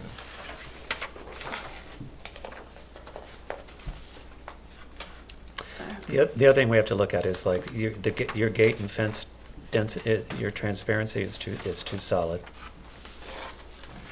Because you don't have 40% transparency in your gates and fences, which is what we look for. Okay. We were looking, I think it's over 40 feet setback, but since it's such a small lot. Well, It's I more than understand what the halfway problem through. is. Yeah. Maybe you can solve it with landscaping. But Oh, sure, we do have a landscape plan. But as far as the precedent goes for the fence and the gates themselves, they're not transparent enough. And the transparency policy for the board is actually on the front of the ARB website. Oh, okay. Yep. Means for this gate. Yeah. It's the village website, the ARB Oh. page. All right. So The rest is all existing. board members, put your opinions in. I'm not in favor of the change of the shiplap back to the more residential feel of the decision that was made in 21 on the shiplap and the exterior, and nor am I in favor of changing, because there was discussion about this at the time, where you've got this pediment over the front door that feels unnecessary to me. I think the back seems fine. So this wasn't part of the original structure, this pediment? No. I thought you went up some steps on that yellow thing, and there was a pediment. There was a pediment, they removed the They removed pediment, it. and we Well, wanted just to they go removed- back and. Made it even uglier. They removed it because they removed it because it was put on when the stucco was put Oh, on. okay. So Now, there with was a the history to intention it. with putting again that small roof over the porch was to somewhat bring back the same detail that we have in the accessory building when you have the paneling on both sides of the door. So I it was understand. another, trying to marry the two properties better and the two buildings better. That's what we were trying to do with the architectural details. Since I wasn't around for what Mark is talking about, I don't know what to say about that. Now, the previous pediment, I saw the pictures, there was a was- curve and Yeah, it there was was- like yeah, there was a nothing whole lot, to do yeah. with the character of the, It was Of like out of the the honeymoon. village. Because actually, when they were doing the original demo on the building, they found all sorts of history behind the walls yes. that drove a lot of those decisions at I that can time. imagine. Yeah. Well, this one was, as you see in the village of Southampton, a lot of times it's just a small Yeah. roof over the porch with the idea of this. marrying the two This buildings. is all just so odd because it's so close to the street. And as you said in the beginning, it's non-conforming and pre-existing non-conforming in every Yeah, we direction. understand that. Other board members? I would say the thing that's glaring to me is the fence. I did notice that right away. The fence and the gate would definitely have to be reduced. I'm on the fence as to whether it should go back, not go back to shingle, but to go to shingle, because I wasn't around for that. I think it looks great in shingles. Yeah. Right. So- I have no objection. I didn't think, I mean, if it had that yellow, whatever it was, that would be different. It was missed. But I'm not sure, I have no relationship, I have no bearing on the previous, which isn't the real thing anyway. Right. So what are we Was it ever talking about? proposed back then to make it shingles? Yeah, it was. Oh, okay. It's actually in the minutes. Okay. Yeah, but who, Yeah. But you're looking at it now. We felt it unified the facade much more to have it all in shingle. Right now, as you see it, it feels like the top is so white and heavy looking because it's in the white painted lab. well, and also Burnett's, but there was a lot of shingle around there Yeah, of that little dinky building neighborhood. yes. I love that little neighborhood. So I don't object to the shingles. I think the heavy hand of the fencing really is not good. Mm-hmm. I think it ruins the effect of everything you've spoken about. Yeah, no, we can think change the So fence. try, Yes. try not to do that. And possibly lower it also, because Yeah. What? that serves as the pool fencing, so we know that it only has to be 4 4 feet, so feet. we can Oh, speak to the. oh, oh. And we're planning a lot Lower of it. landscaping, so we can Well, I certainly. looked, there's not a lot of room for It was that, lower. but maybe in the back. Yes, I mean, it's yeah. up against the road, pretty much, except for some The gates are, privet, yes. everything. Yeah. It's not that's how it is. I'm not Mhm. saying it's bad. All right, so you're going to have to come back because we're going to have to relook at the fence and the gates anyway to approve it. Absolutely, sure. Are there any comments from the public? I feel like I have homeowners That's the back there. owner. Oh, okay. So I don't think they're in Any a comments? You can if you come to the microphone, sir.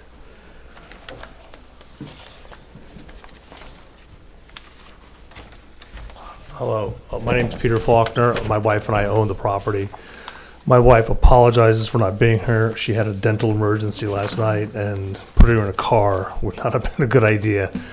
Just on the shingle matter, she sort of felt very strongly that the shingles kind of also blended in with all the other houses around us, and it kind of brought the two buildings together to make it look like more uniform, like it was one property.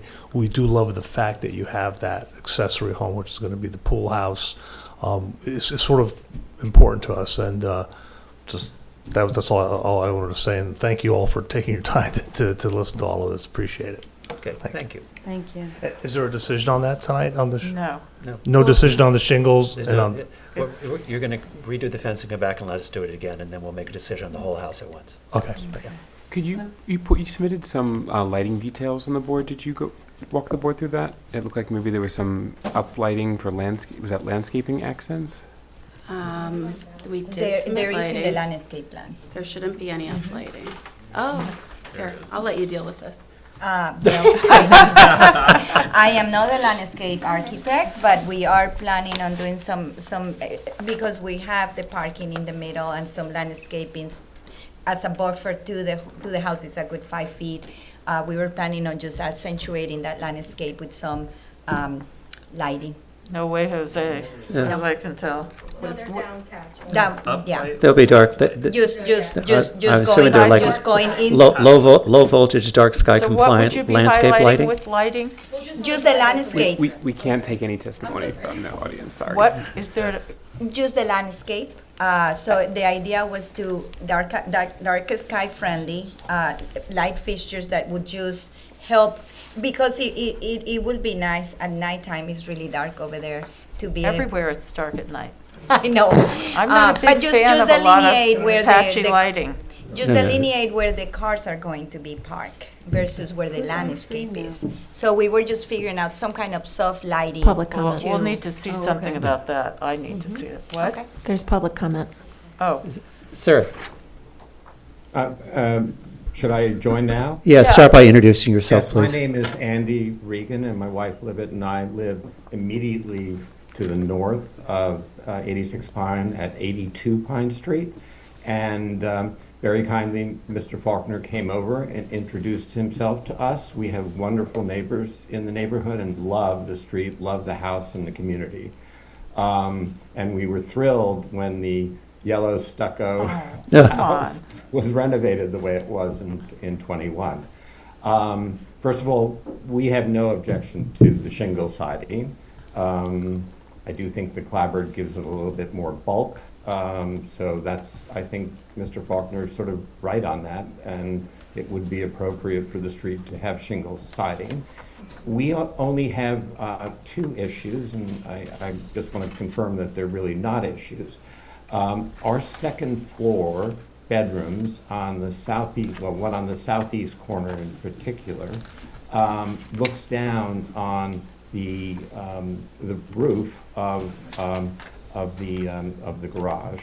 And I do want to apologize to Ms. McWilliams because I actually saw the plans today at about 5 o'clock. We were away, we came back, we got the letter this afternoon, and I sent her an email at 5:30 just saying that, and I called her Mr. Jemison. I happen to have a friend in Scotland whose last name is Jemison, so I called her Mr. Jemison.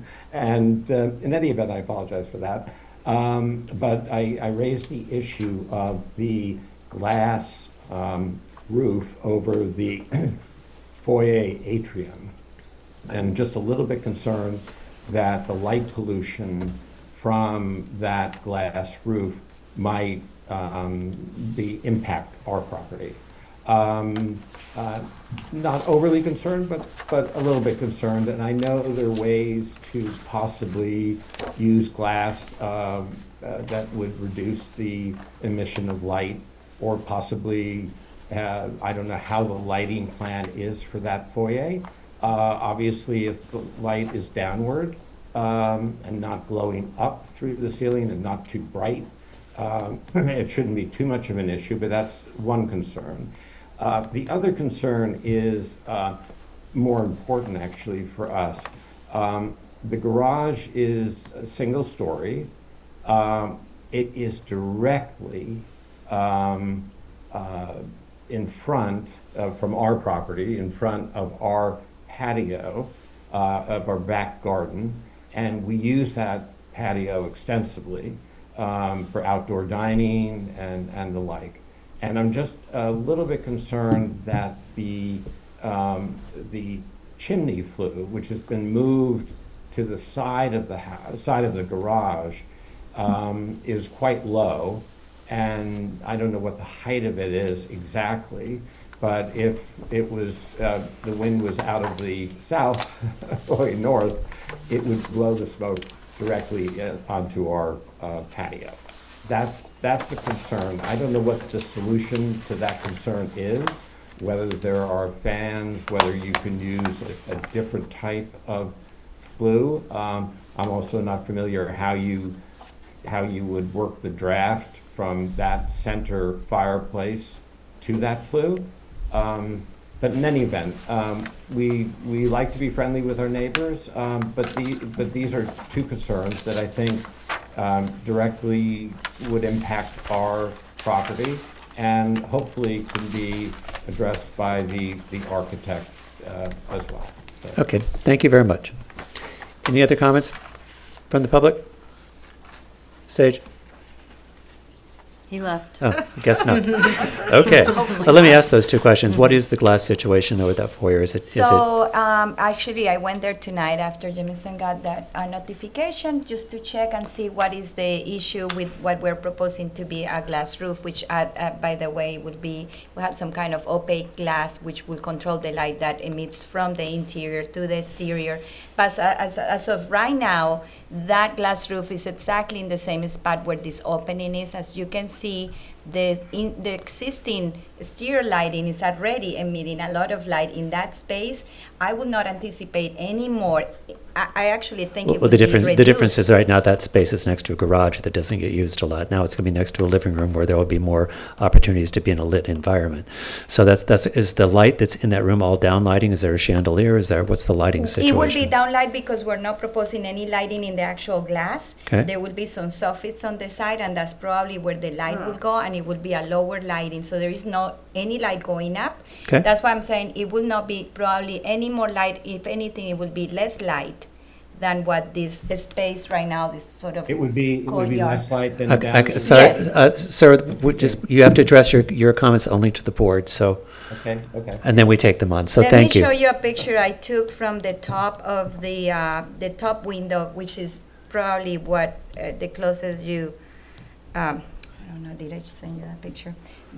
There was a picture taken from the top window looking down, and it's quite a bit of light right now coming from those exterior lights that are next to that side door.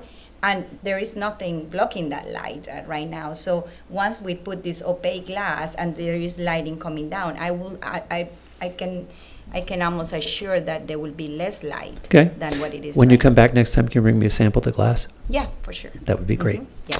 And what about the fireplace and the smoke? So we had moved the existing fireplace that was in the accessory building to the garage, and would put the flue, which is a metal. It's exactly the same flue that is there right now. Is it gas or Is it- wood It burning? is a gas fireplace. Oh, it's a gas fireplace. It's not a wood burning. There will be hardly any smoke. Yeah. Okay. Okay. So do you think you can come back by December 8th with the updated drawings? Okay. So with that, I'm going to say motion to accept the applicant's request for an adjournment to December the 8th for 86 Pine Street. Is there a second?